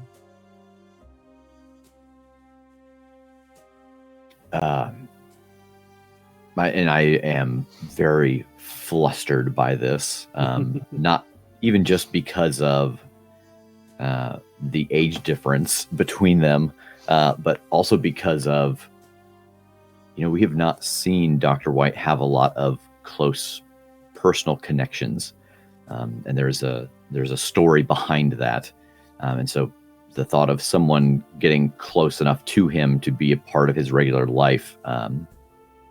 He actually goes back to the body language we saw him using in the hospital or in the doctor's office, where his hands go behind his back and I start rubbing these scratches and bruises on the knuckles. Yes, I imagine that would be nice at some point to sit down and have a meal and find out just what.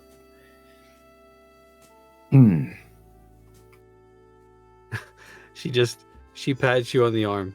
It's okay. I'm going to call it a night. I've got more to do, and I've got rounds early, so I'll catch a cab. Take care.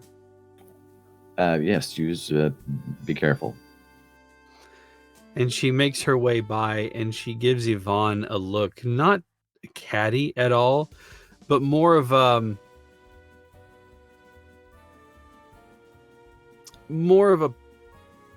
passing glance of understanding, like he seems like a good guy, kind of take care of him, and kind of conveying that within the look, She just smiles at you and then continues on out the door.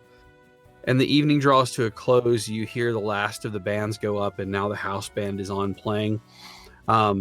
June walks by and sits her drink down, but does not sit. She looks at you, Jack, and she says, "Sorry, sugar. Looks like the evening has gotten away from me once again. A life of a business owner." Hey, no troubles?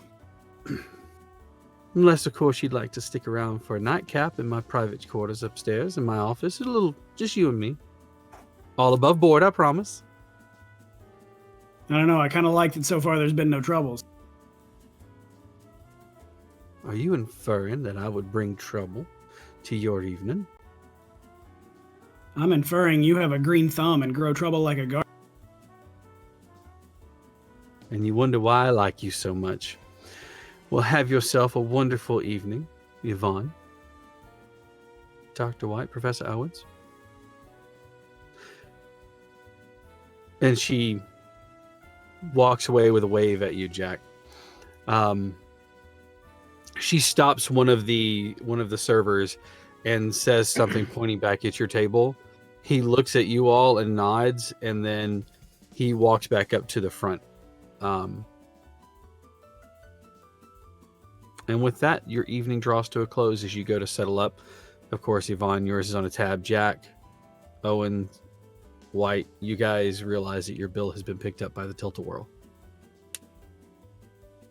And as we draw the evening to a close, new business propositions in hand. We're going to take a short break, guys. We're going to come back in about 15 minutes. And it's a little bit longer than normal, but we will be right back. We're going to get some drinks and things like that. So stick around. Tell your friends, come watch the only City of Mist black and white noir actual play, because I know that there's not another one in black and white.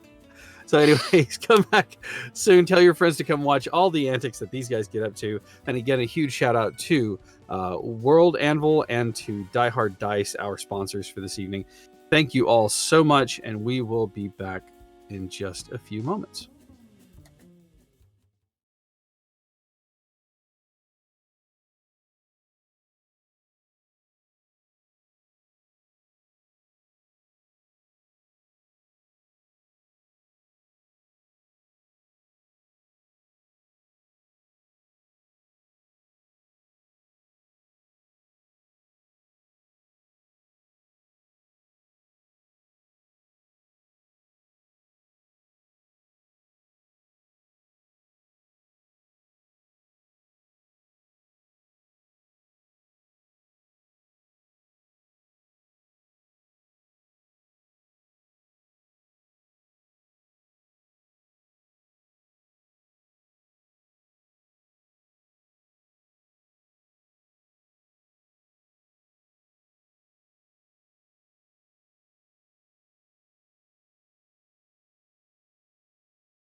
Welcome back, everyone. Thank you for sticking out with us. We are back refreshed and ready to go for another hour of Obscurum on Nerdsmith. Thank you once again to everybody out there who is watching, and again to the wonderful cast around me. When we last left off before our break, you had wandered off for the evening to rest. The next morning breaks and you all go about your normal daily business, except for Mr. Owens. Professor Owens. Yes. There are no classes today. And Oh, as right. you wake, Yeah. as you wake the next morning, getting ready to go about your day, there is a knock on your door. About 8:30 in the morning. Vespa, if you would mind dealing with that, I'll get dressed and meet them down there. Of course. Thank you. From downstairs, as the doors opened a few moments later, you hear a very exuberant, "How you doing? Is the professor around? Tell him Body's here to see him." And as I hear that, I come downstairs, probably not in like my full suit, but just wearing button-up shirt, tie, probably a vest, but not a jacket. He is wearing a jacket, a collared shirt for leisure, and a pair of pants. His shoes are a casual loafer, and he looks at you. "How do I look? Ready for the Hamptons?" "All right, listen. My uncle sent me over here to make sure that everything is still on the up and up, that you're still good. We contacted your friend, and we put about talking to her a little bit about doing business with us. She is an interesting character, according to my uncle. She right out refused. Said that she would rather fold and take money from somebody like Hogan's. That is disheartening."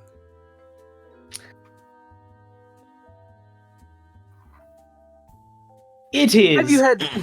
Have you had breakfast yet? I can't say I have. My Great. cook, John, Get in the car. is currently making me. Yeah. He doesn't need to trouble himself with it. We're gonna go have breakfast with my uncle. I insist. He insists. Okay, sure. Let me just, Vespa, if you could cancel breakfast, I'm going out. Just give me 2 minutes, and I'll join you in the car. Just you. None Yeah. of your friends. Of course. Just me. Mind if I escort you? Sure. I don't want you smuggling in a gun or anything. You might shoot my uncle. You seem like the kind that would do awful things to people. Me? I wouldn't harm a fly. You sold your Actually, no. friend out to Excuse me. I need to use different inflection. Uh-huh. I wouldn't harm a fly. I sat there last night with you at the table as you sold your friend out and said, "She's a good friend of mine, but if her business goes under, I can monopolize on that situation." That is not a good guy. But not a violent one either.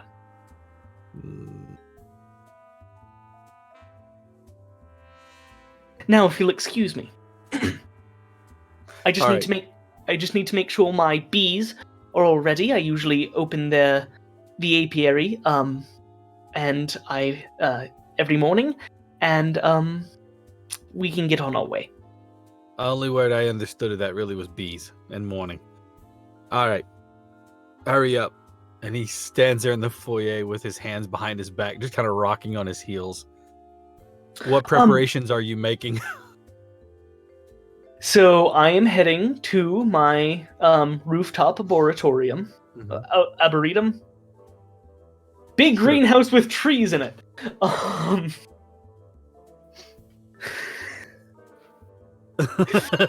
English. All right. And I am going to make a few of my bug companions. Let's see, what do I want following me? Specifically, what has wings that I want following? Cicada. It just stays in the ground for 17 years, and then Not all of them. no, yeah. No, I think it's just grumpy because you wake it up. I think I'm just gonna go with 4 yellow jackets. 4. Okay. Yes. And up the sleeve kind of things. No, I'm making them. And then I'm going to sort of open a window in the apiary, have them fly out, and then follow the car that I'm going in. And then when we get to the breakfast place, have them come in as a group about 2 minutes later. I'm really gonna have to get you to describe what people see. Because they're man-sized yellow jackets that are flying through there. I can disguise a lot of things.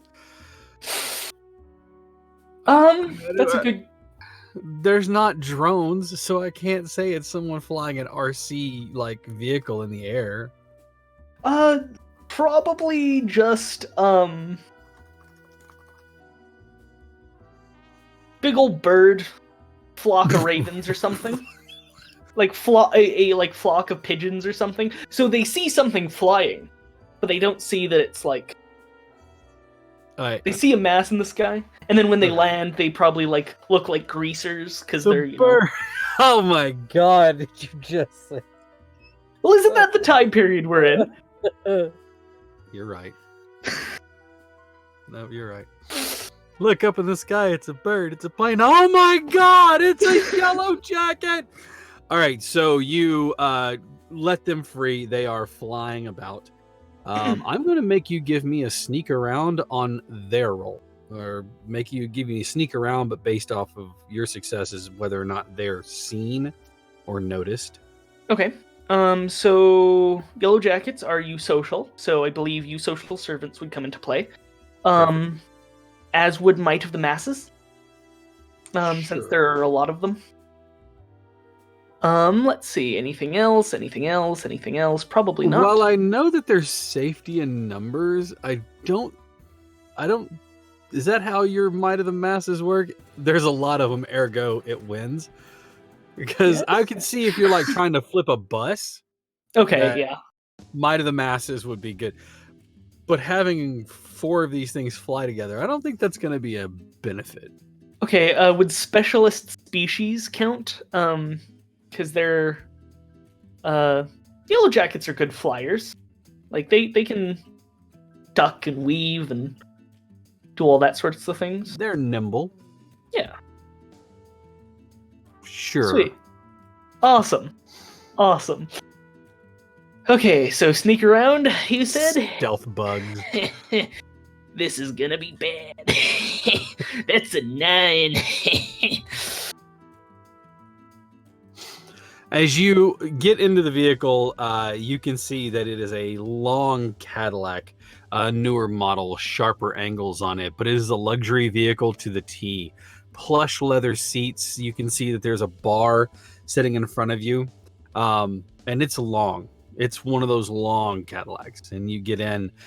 As you drive, there's a constant droning sound just outside of the vehicle, like, and you kind of look. Barty's like, "This is supposed to be a new car. What is that noise? I got to get this thing checked out. I think it's making a funny sound." I don't hear anything. You don't hear that sound that's... Nope. He kind of pushes on the roof or something. He's like, stomp. He's like, something's vibrating in here. I hear a noise. Have you had your ears checked recently? Apparently tinnitus is a thing. Have you had yours boxed recently? No, I'm asking just, like, genuinely. I truly want everyone to be, happy, healthy, all that good stuff. And, Sure. Regular doctor's visits are always a good, thing. Yeah. Might I Any recommend? doctor you suggest? No. Like, as soon as I say that, I'm like, I probably shouldn't involve Dr. White. So like, yeah. You drive for a few minutes, and you are brought to a rather nice Victorian-style home. On the front wraparound porch, you can see that there are a couple of rather large men. Their jackets are on because it is cold outside, but you can see that they're kind of pacing around, keeping an eye on things. The car pulls up, and Barty steps out and opens the door for you, allowing you to exit. As you do, you see him make his way up. He nods and waves to the two gentlemen, who kind of nod back, and opens the door and walks in. The smell of breakfast foods, coffee, fresh coffee, and everything hits you right full in the face. You're led through a parlor into a small dining area. You can see the slab of a human is sitting there. He is wearing a pair of suspenders over a tank top.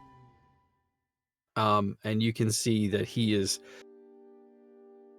So when I say a slab of a human, think more Kingpin than the Blob. He is solidly built. Okay. He has a cup of coffee, and he's holding it like this and taking a drink from it, and he puts it back down. He looks at you and says, "Sit down." I sit down.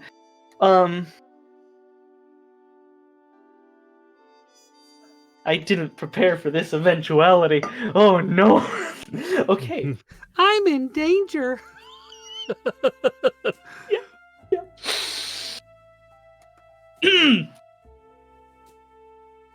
Okay. Mr. Hogan? Mm-hmm. Might I ask, I'm a bit thirsty, I just woke up. Do you have any tea, Earl Grey, English breakfast, preferably? Of course. What sort of an uncivilized household do you think I run? I don't think you run any uncivilized household. That would be rude of... He leans back in his chair and goes, "Bring the man some tea. You like cream with it, honey?" Yes, please. Yes to both. Love honey.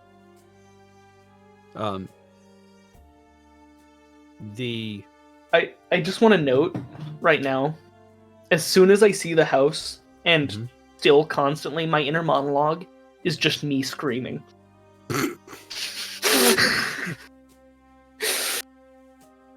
Yeah, so I'm just like, okay. You and I have a bit of a problem. Yes, Barty, he explained, the situation, to me on the ride here.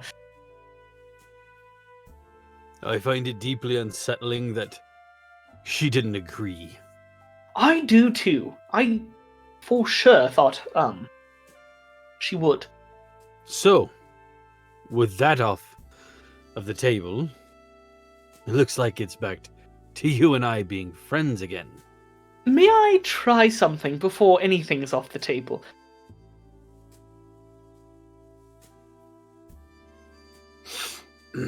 He moves the plate aside, and you can see that it is the remnants of a full English breakfast. The only thing being left is a small dollop of beans, and he slides it aside, sits forward with his hands, fingers entwined, chin resting on his fingers. This better be either entertaining or really convincing. You see, you have tried to talk to her. I have not, as of yet. So if I may borrow your phone, I'll see what I can't, accomplish. It's in the parlor, or excuse me, it's in the foyer. Perfect. Thank you. So I'm going to go into the parlor, and the first thing I'm going to do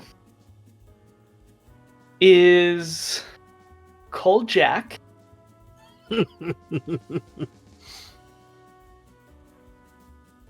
And just all I'm going to say is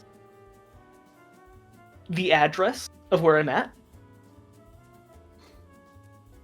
And say call the others back up and then hang up. Your phone rings, you answer. All you hear is Professor Owen's voice, because he's the only Brit-sounding guy you know, who says an address. When you know the area of town, it's kind of nice, but you know it. Probably take you in a cab about 15 minutes to get there. And then you hear the words, call the others for backup. And then the phone is hung up.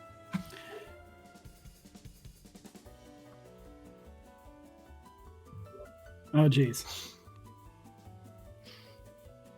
I'm going to start dialing. Rotary dial. Operator. So you hang the phone back on the cradle while he contacts the others. Of the two of them, Yvonne would be closer. Not that you would know that, because I don't know if you know Yvonne's address. I think you've been there once, but yep.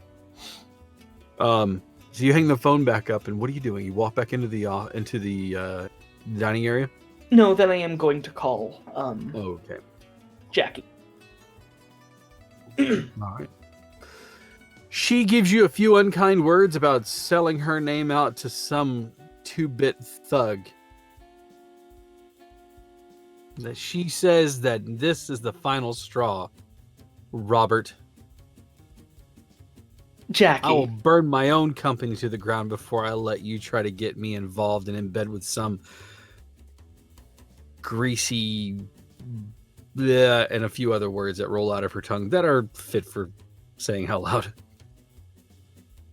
Jackie, now listen.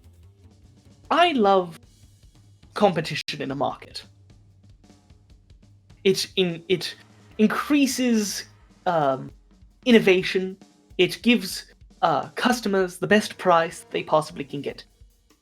And unfortunately, your company is not doing so hot. So, the way I see it, there's one of two options. One, we wait, 10 months, and you go belly up. And then I, own not only my company, but then I own your company. And then I own the chemicals of the city.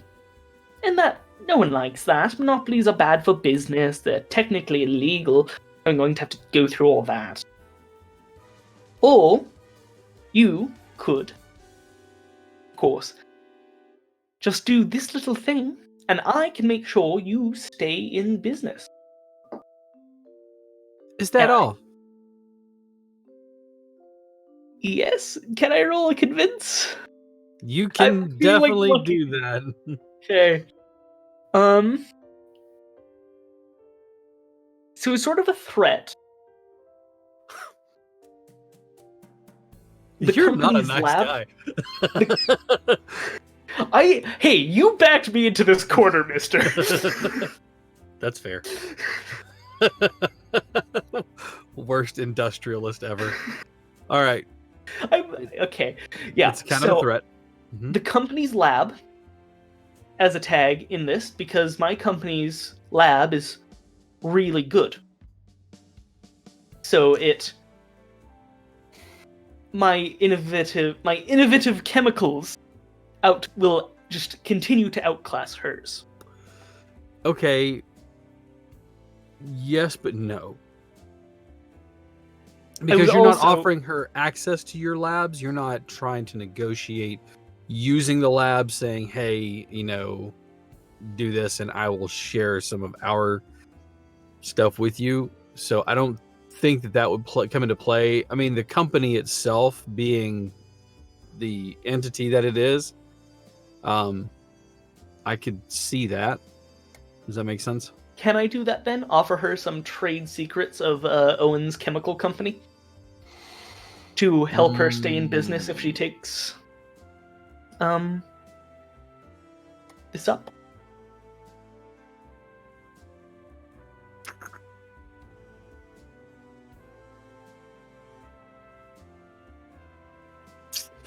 If you do that, I will let you use the company lab. Yes. Okay. So we're gonna do that. Let's see. If I mention her cousin, can I use high quality contacts? In sort of a roundabout way? No. No? Okay. So that's not it. That's likely to get you slapped down on that one. Fair.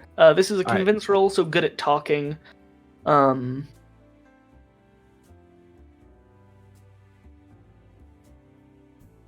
And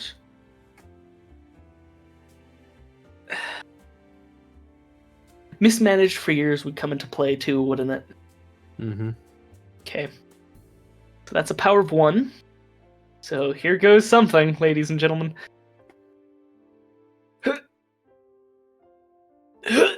That's a 5. She lets you finish your soliloquy at this point in time. Your monologue. I have 3 things that I would like to tell you, Robert Owens. 1, your uncle would be ashamed of you. This Number was 2, not... Okay. I'm going to tell you right now that I would see you in hell before I let you get me involved in something like this, regardless of your intentions. And number 3, I used to have respect for you, but now, oh, you're just a bastard. And the phone hangs up. Okay. Clunk on your in your ear. Well, that's a bridge burned. Thanks, Keith. Good thing that's not a contact. Hey, I didn't roll a 5.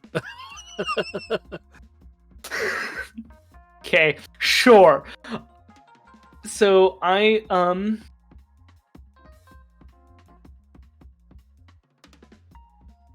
Okay, out of character question. Mm-hmm.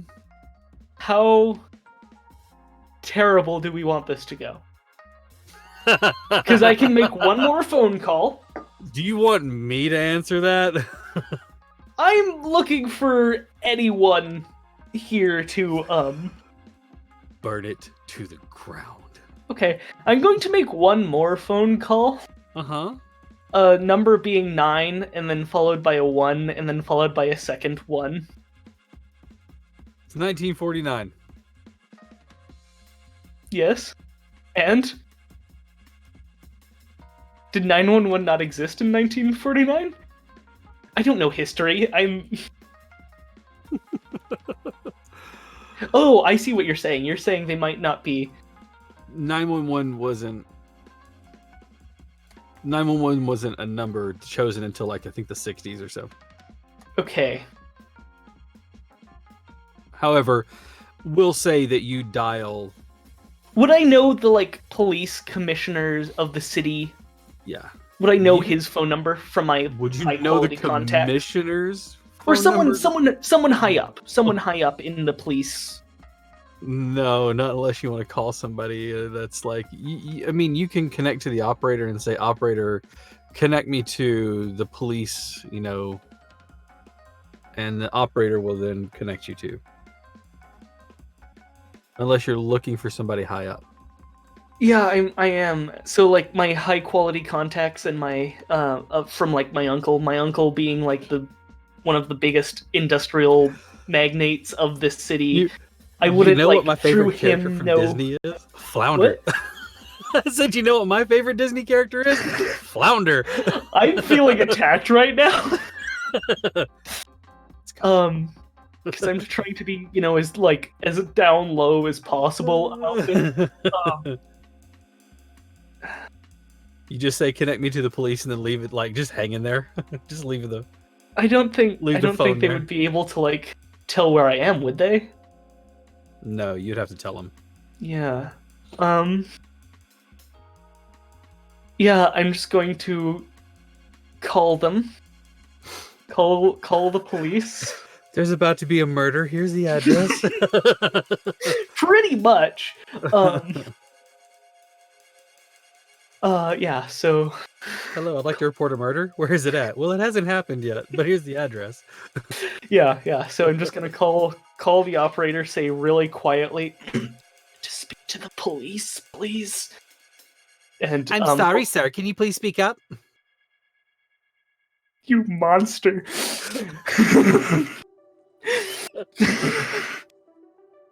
I'd like to speak to the police, please. And then I hold sort one of look moment, around.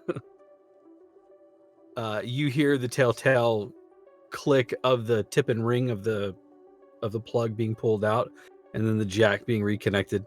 There's a trill on the line, and then it's the precinct answers.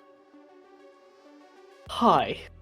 And I give him the address, or I give whoever's the address, and I need help. Please. Are you in imminent danger, sir? Yes. Can you Possibly. leave the vicinity of the place? No.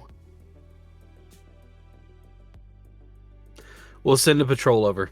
Thank you might need a bit more than a patrol, but thank you. And then I hang up and go back to the kitchen where I'm going to bullshit for 15 minutes till backup arrives in any form. Be it my wasp doing something, or the police, or these three. Your instructions to the wasp were, let me go in and then come in after me. Is that what you told them? No, when we get to the restaurant, come in. Oh, you poor man. Yeah, I forgot other people have houses. That's a thing. Yeah. Even So, Jack has one. So yeah, I'm going to go back to the thing, to the As you table. sit down at the dining Sit table, down. you can see that your tea has been freshened up, and there is a plate of food sitting in front of you. English breakfast, bacon, and eggs and sausages. Oh, thank you, Mr. Hogan, but I feel I have a terrible stomachache right now. Just the tea. I apologize. Unfortunately, she didn't agree to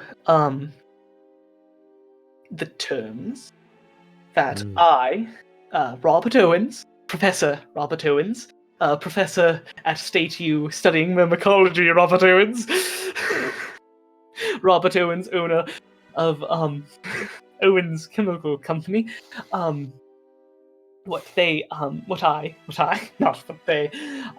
didn't put out anything, but the terms that I put out. Lovely day out there. Some pigeons, I see. Big old flock of pigeons. Big old flock of pigeons. And I try and sort of do something to maybe try and get their attention. He rolls I do the glasses. newspaper. I do the glasses. Get whose attention? The pigeons? Not real pigeons. He takes a newspaper that was sitting there and he rolls it up carefully and then gavels it on the table. Bang! As hard as he can. His plate clatters on the table. He looks at you, puts his hands, his knuckles curling like a gorilla's fist, and he stands up to his full height. He looks at you and says, Professor Owens, that is a real disappointment.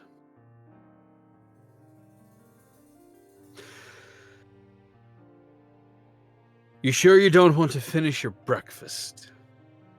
It's a fine meal, it is. It tends to last with you a while.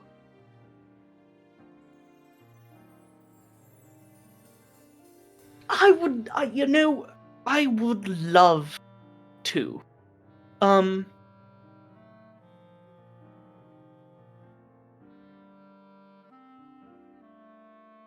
Okay. Barty, get the boys. Let's have some breakfast. And he leaves the room. Yvonne, your driver is confused. I need but to look up some rules. Go for it. He is confused as to the urgency and the address, but you pay him to drive the car, not ask stupid questions. So he is doing exactly that.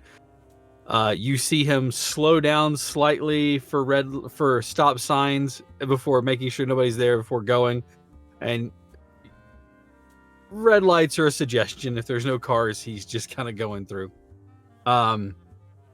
You make it to the location, which would have normally taken you about 10 minutes, and about 7. Jack, your cab driver is doing all he can, but it's a little frustrating because he's like not driving like Yvonne's driver. And at the 10-minute mark, you certainly arrive. Dr. White, you make it there at right about the same time that Jack does, maybe a little bit after. The house is a very nice home, and a patrol car seems to be rolling by. One of the patrolmen gets out of the vehicle and walks up to the front door, his hat tucked under his arm. The porch is empty. The officer raps on the door. There's a moment, and you see an elderly woman, her hair pulled back in a gray bun tied on her head. Her uniform very stark but very well mended and taken care of. You can almost see the creases from the sidewalk. Yeah. We received a call about a possible someone being in danger. There's no one here who is in danger. Thank you. You may go. Are you certain? Mr. Hogan does not like to be disturbed at breakfast. Please go. Mr. Hogan. All right, ma'am. Thank you. And he puts his hat on and kind of like goes down the steps pretty quickly and gets in the patrol car, and the patrol car leaves. The door closes. Starting with Jack. Actually, starting with Yvonne, since you arrived first. Yvonne, what are you doing? Well, I have a quick question. So when Jack called me, I Mhm. would have asked, should I come as myself or should I come not obviously myself? Do you know how Dr. White is coming? Can I make any sort of check to see what Jack thought Owen, what level of trouble Jack thought Owens was? Yes. Let's figure out what that would be. Investigate would seem like the most obvious one. Well, I got a lot of that. Yeah, you do. I don't know. I think that would be the best. What do you guys think? I think investigate sounds like the most Well, viable option here. I don't get to use asking questions. No.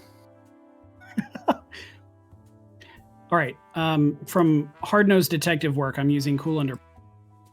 Okay. From seeing all the pieces, I'm using logical deduction and never lose a paper scissors. Okay. And from hard-boiled, I'm using bullshit detective. I was hoping you would throw that one in there. I was going to tell you if you want.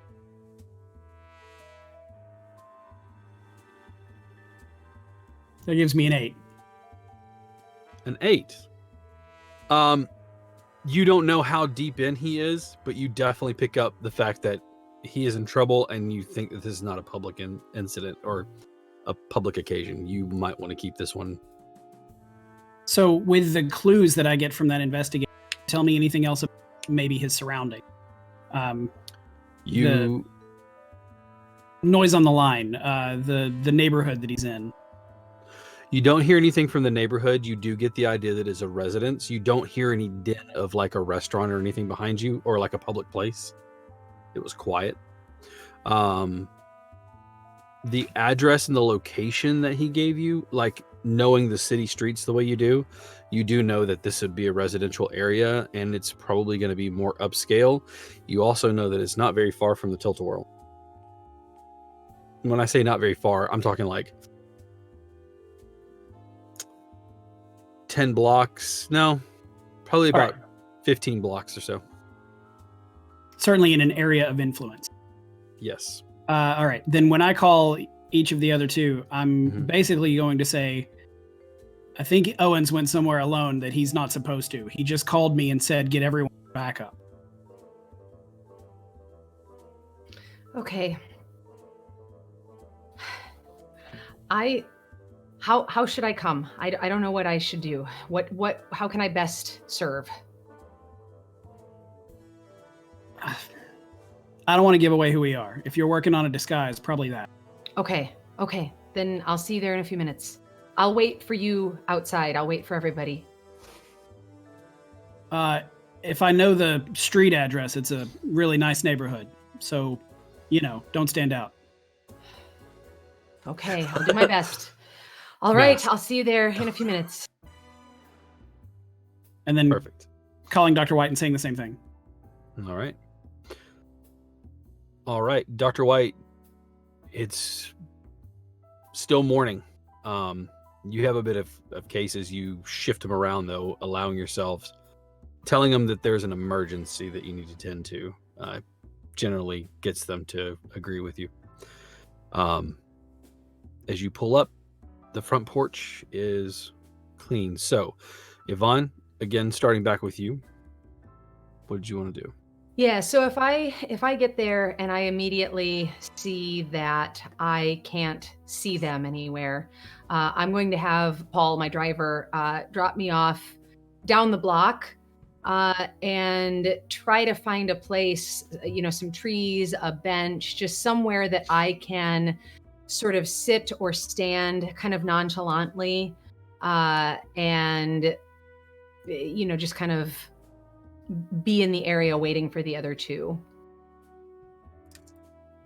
All right. Jack. Yeah. In the time it took me to call the two of them, is there any chance that police radio mentioning the same address?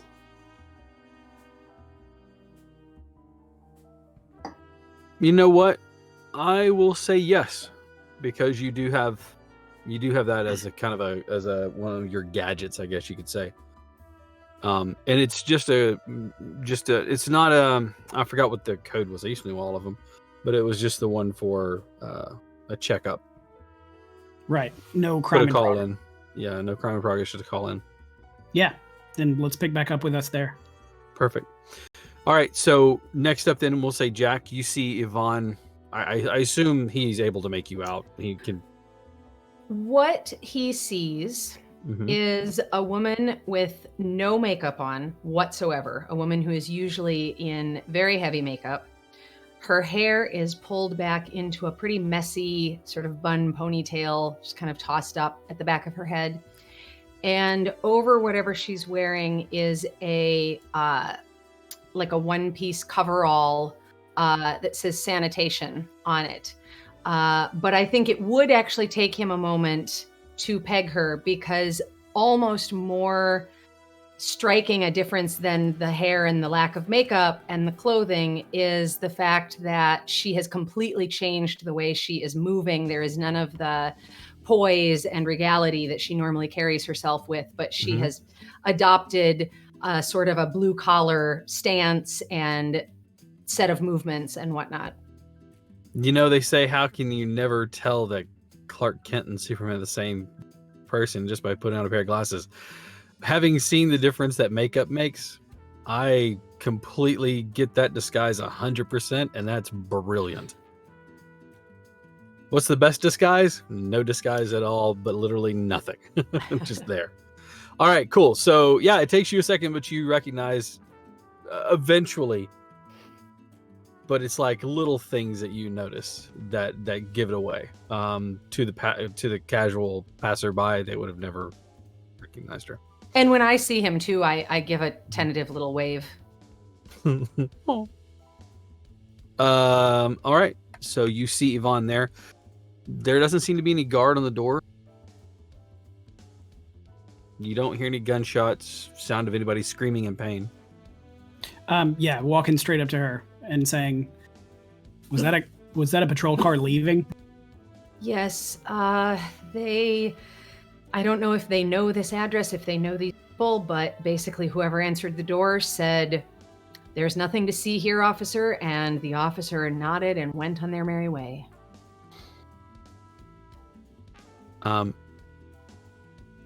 Dr. White, you appear. Are you wearing your full-on? I think that you had mentioned that I would be a little further away than everyone, and I think knowing parts of the city pretty well, I would have that realization. I think I got there literally in smoke form. I don't use it for that very often, but the smoke form is actually a mobility theme. Yeah. And so I think that at the point that they're talking about, like, oh, is that a patrol car? That, like, I imagine that there's an awning, over the door, that there's just a little cloud of smoke there that's kind of moving and waiting. Sure.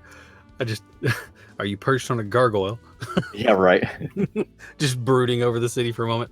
No, absolutely. So, again, you saw the patrol car pull up. You saw him get out, talk to the lady that I say young lady, the lady that opened the door, the very stern, taciturn-looking woman that answered the door, and then he nodded, put his hat back on his head, got back in his patrol car, and took off. I'm gonna move down to where they are, and it's this is something that's not really come up, but I stay in this form, and when I'm around all of you, that it smells like campfire smoke, like it smells like burning wood. Does it smell like a wood stove? Kind of. Because that all evokes like fond memories in my head. So, okay. So you're at the place. It is an uncomfortable dining experience. You are trying to choke down the food as the men that sit around you. I mean, I have to ask this question. Is Professor Owens built like Colton? Probably skinnier, Okay. taller. He's like a stick insect. I've always imagined him about 6'3" and maybe 150 pounds. Okay. Yeah, that is rather on the lithe side. The rest of the table is not. Barty is the least intimidating of them all. You notice that while you are dining, and it would probably be really good under other terms. However, you notice that none of them are eating. Shocked. I'm shocked.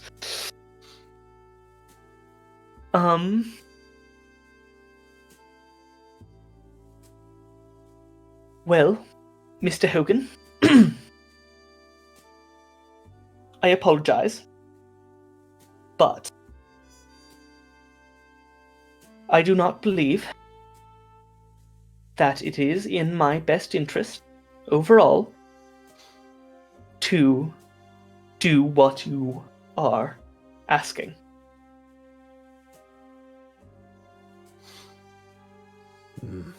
Thank you for the meal, and I really should be getting on my way.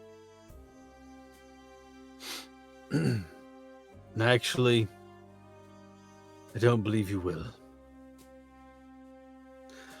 Boys, let's do a little convincing, if you will.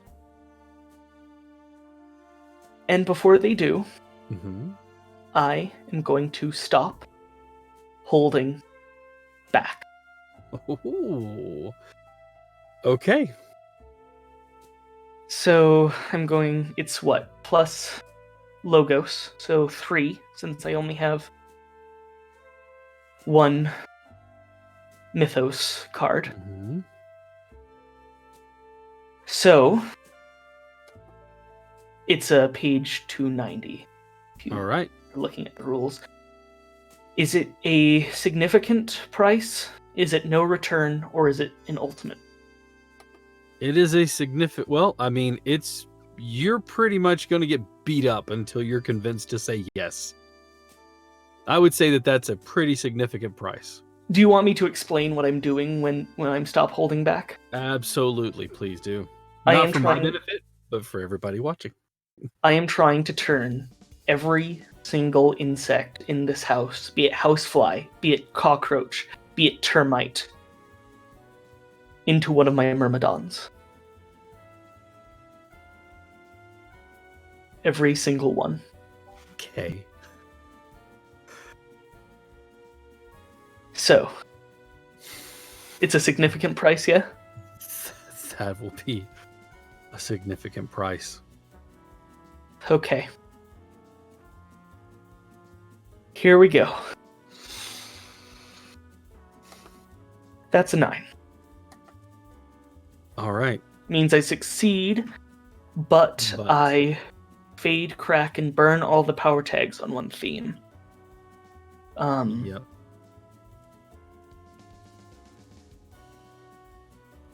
Alright. I've done that. And then I'm going to stop holding back. The thug on either side of you reaches out to grab your arm as you watch Hogan rise to his feet, the newspaper still rolled up in his hand. He starts to take one step and then another one. All of a sudden, the table is flung over on its side, smashing against the one thug on the right. Standing in its place right in front of you is a flea. A very small thing at once. But now I would also like to, since I'm sending out a burst of power and this is my imagination, I would also like to bring the 4 wasps just in that are through just whatever hovering. way they can get through. Yeah, right? just in through. And I'm assuming Okay. these 3 see that, 4 wasps just dive into windows. I will explain how it all looks in just a second. Sounds good. The table is flipped over, smashing into one of the thugs who sent flying against the wall. There's a flea standing there. The only thing he has in his mind is to protect. He immediately turns and grabs one of the other thugs and just pushes him to the ground. The 3 of you outside hear a droning sound that fills the air. You look up to see 4 yellow jackets the size of humans burst through any window that they can find. The sound of shattering glass and a cacophony of droning fills the air. You watch as they turn left and right to look about and see what in the world is going on. Professor Owens, the last thing you see before you pass out is all of your yellow jackets bursting into the room. You see what appears to be a German cockroach, one of normally the very small ones, is fully standing full size, chasing the taciturn woman out of the house as she is screaming at the top of her lungs. The thugs are all dealt with, but the thing that you see is Hogan standing there, clothed in armor. He has a giant morning star in his hand and a shield. The shield bears nothing but a helm with a Roman crest over it. His eyes in the armor are nothing but pinpoints of red.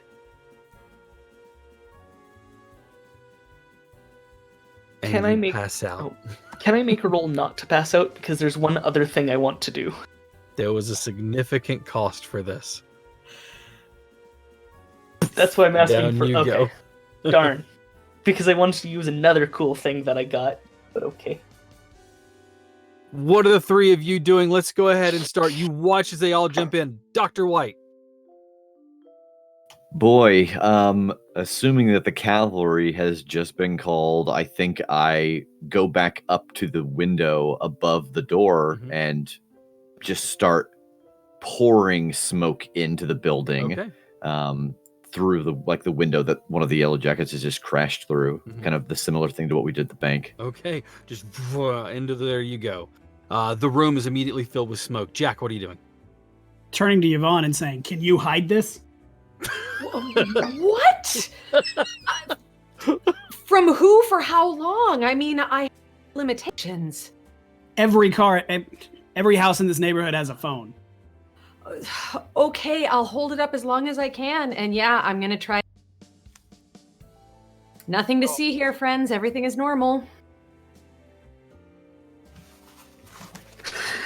How are you going to do that? Well, so I'm going to say that that's an immersive illusion. I do think, and this is maybe just a semantics thing because the tags will apply either way, but I do think that sneak around applies a little bit better than change the game, which is what we normally Absolutely have me agree roll with for you on this. that one.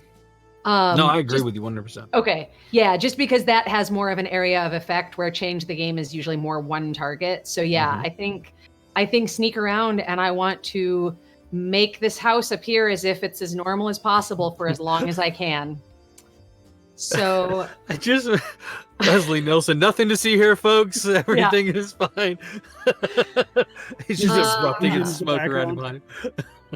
And I think creative immersive illusions is probably the only tag I have that will help with this. So, all right, well, keep your fingers crossed. Yes. It's a 9. Hey, you are able to keep up the illusion outside.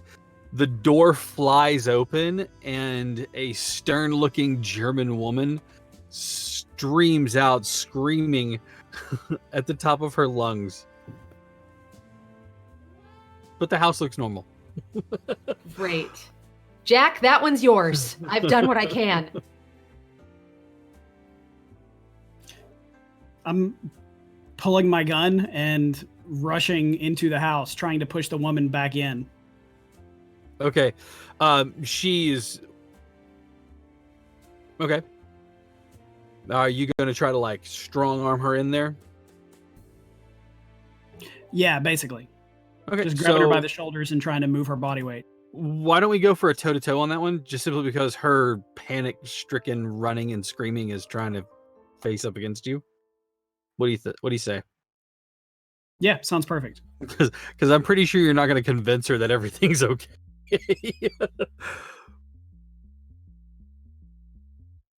Would the fact that I'm holding a threatening weapon help? Uh-huh. Okay. I'm using tags. Get back in the house. Colt 1911 semi-auto. Okay. Cool under pressure. Tough as nails. Awesome.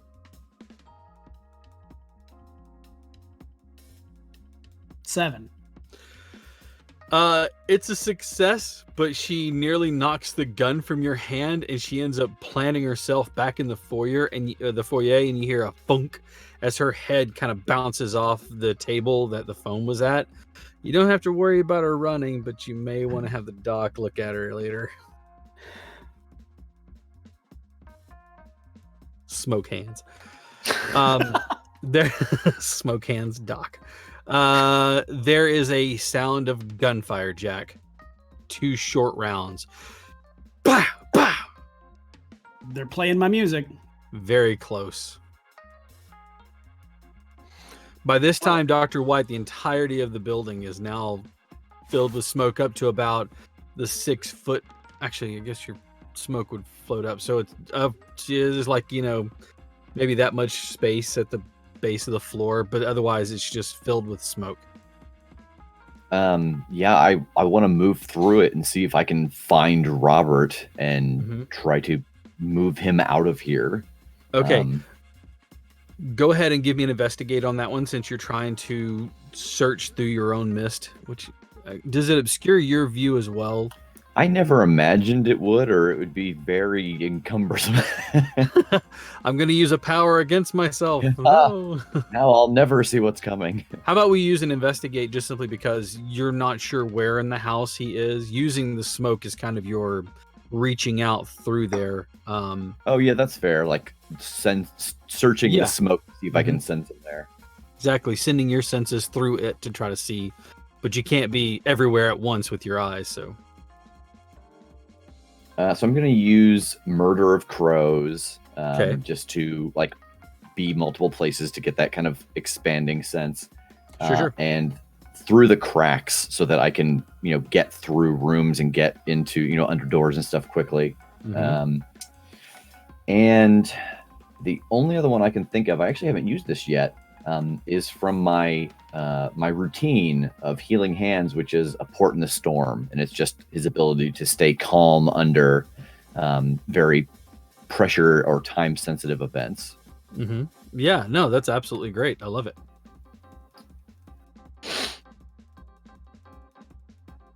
Uh, 10. 10, awesome.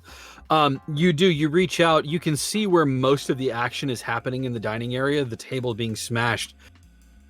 You see Robert is laying on the floor. You don't get the sense that he's hurt, but he is definitely not with you at the moment.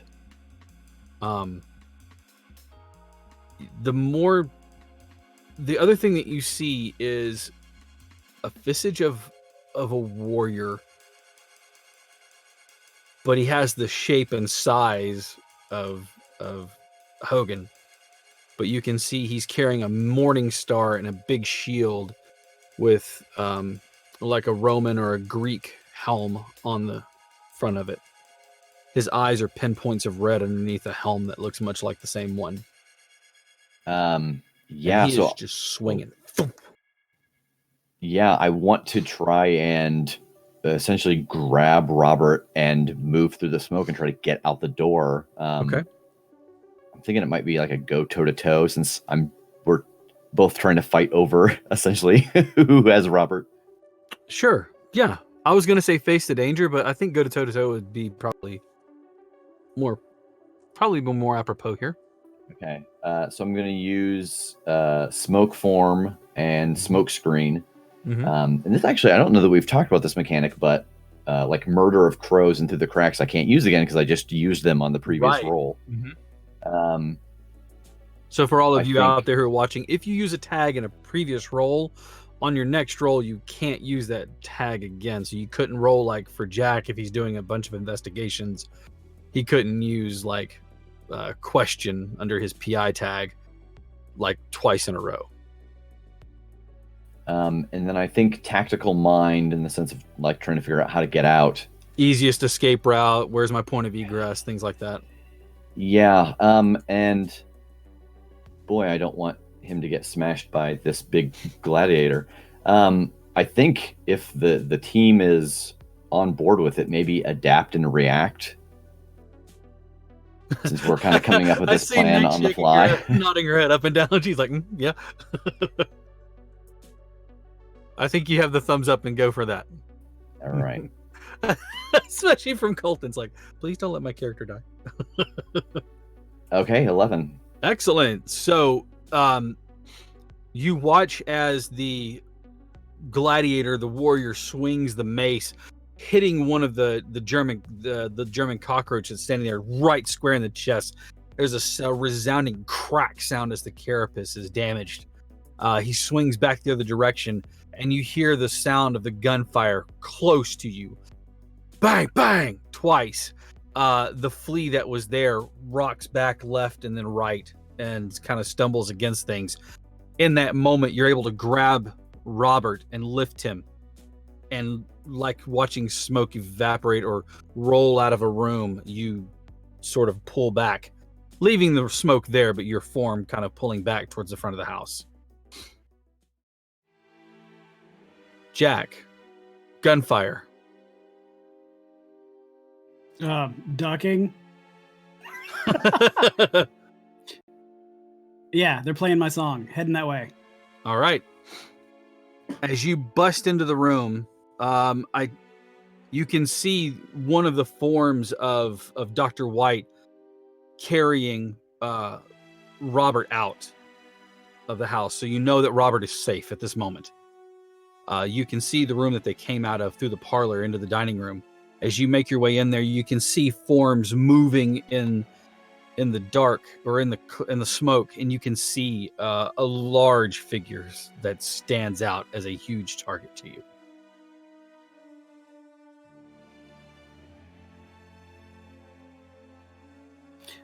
Man, this is the hard part because this is where you have to decide. Are we trying to kill people? I don't know if there's any turning back. Are the bugs killing people? The bugs are trying their best, but they're being shot. But yes, the bugs are. You see the. It's not a proboscis because that's the. You see the stinger like trying to spear and skewer people from the wasps. Okay. Shooting at the big target. Okay. Are you just going toe to toe? You're going to give it all you got?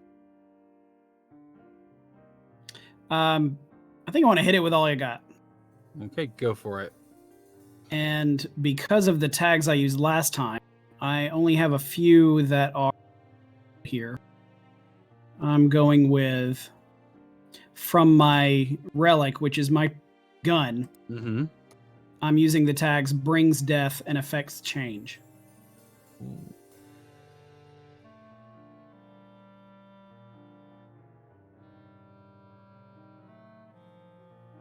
Since you're using the gun, would that count as well? Oh, you used the Colt. I used that tag one. last time. That's right. I forgot you did, didn't you? Let's see. Anything else that you can think might be in here? Not unless being able to read this guy as a target would help me in hitting him. I mean, yeah, you get the idea of whose place this is and what's going on. I don't know. I have questionable options like never lose at rock paper scissors, common sense to be able to target this guy, like to miss his armor. I like the never loses at rock paper scissors for that. All right. And what do you guys think of tactical coordination since I'm working with the Murder of Crows? Do it. Yeah. You're working with the Myrmidons as well. So It's true. yeah, I would say Okay. it applies if they're good for you burning that. Mm-hmm. That gets Or not me up to burning a it, but 4. using it. I'm going to hit All with right. all I got. Okay.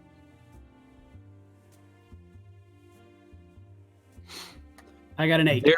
There is a resounding crack as you watch. Let's see.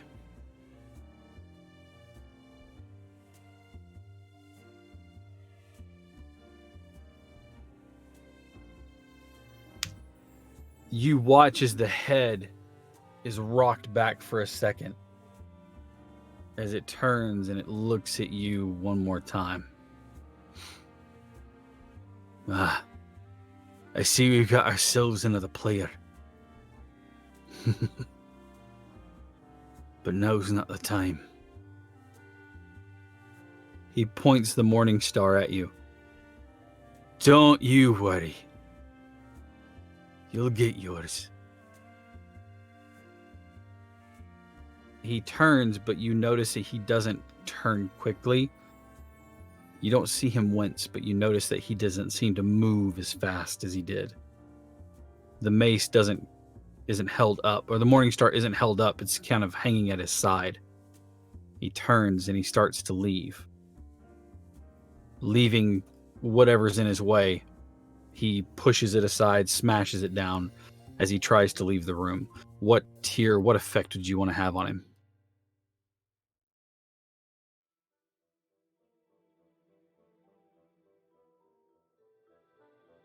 Your audio. I hit with a power of 4, and I want to use You Get Them Good for a +1 tier. So Okay. to affect them with a status tier 5. Wow. What status would you like to apply to him? I was thinking something like crippled. Okay. Instead of turning and pointing the Morning Star at you, you hear the sound of it, the crack of your gun. As you do, the bullet leaves. Time seems to slow, and the bullet elongates into this gigantic spear that lances through him. As it does, blasting out a portion of the wall behind him, he struggles and slams back against it before sitting down on the ground.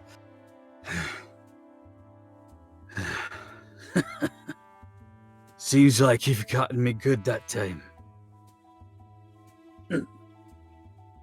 He wipes a bit of his blood from his mouth as you kind of move your way. All of the other entities around you don't even seem to pay attention to you. You're locked in this moment with him. Who are you, after all?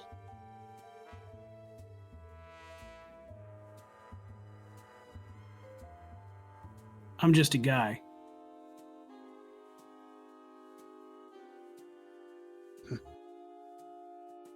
Well, it looks like you've caught me dead to rights. Go on.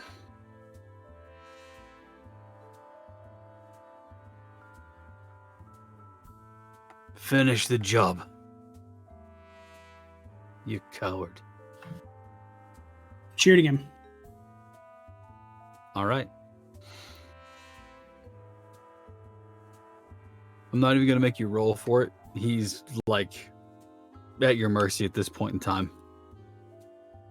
You fire, taking aim, but not taking any heart in it. Or maybe you do. I don't know. You tell me. No, I don't feel good about this. Okay.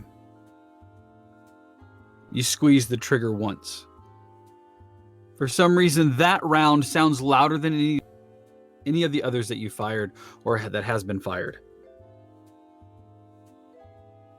Dr. White, your murder of crows, you see this action taking place. You see Jack's face. You watch as the Morning Star falls from his hand, it dissipates into nothing. The armor fades away. The gigantic figure of Timothy Hogan sits there, just against the wall. His eyes glassed over. Still some sort of a smirk on his face, though.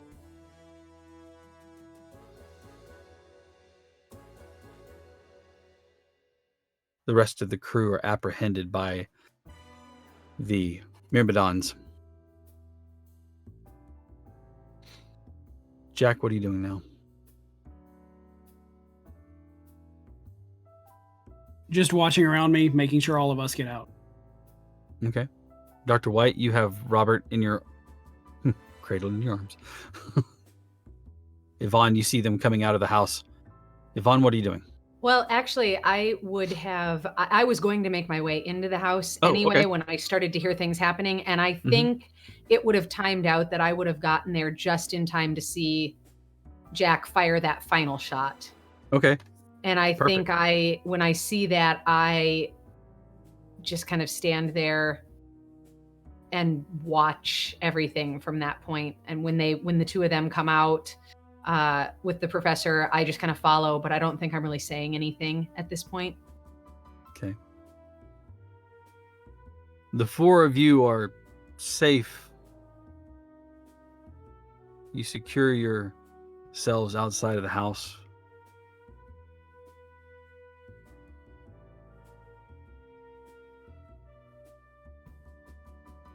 There's a lot to talk about between what happened with Jack and Hogan there, Robert's activities. But that's a conversation that you guys can have next week. Thank you all for tuning in. I have been your MC, Heath Halbrooks, aka the Dire Bear GM on Twitch or at Dire Bear AC on Twitter. You can find me on Monday nights running the Escorts, not an escort service. It is a homebrew D&D 5e game where we get up to all sorts of shenanigans and hijinks. I have been joined this evening by the amazing Mr. Rev Deshane. Hey everybody, I am Rev. As I said, I'm the host and GM of The Crit Show, which is an actual play podcast where we play Monster of the Week and other Powered by the Apocalypse games. And just a bit of personal celebration, we actually just passed our last Patreon goal, which means we're going to be playing even more bonus content for our Patreon. Other games, other keepers. It's going to be kind of like a guest show where people come on and play a game with us and talk about the projects and how it connects to the game we're playing. So. And you can find me on Twitter at Rev Deshane. Awesome. I have also been joined this evening by the fantastic Nyx. Hey everyone, I am Nyx. I am in Chicago, actor, director, GM, gamer, and you can find me on Twitter at Nyx Tesseract or on Instagram at Nyx_Tesseract. If you are going to be at Midwinter Gaming Convention in Milwaukee next month, I'm going to be there running 2 sessions of this game, City of Mist. This game, not Obscurum, but City of Mist. And I would love to see some of you there. So if you're going to be there, sign up for one of those games and I'll see you there. Excellent. And as always, the magnificent Mr. Carl.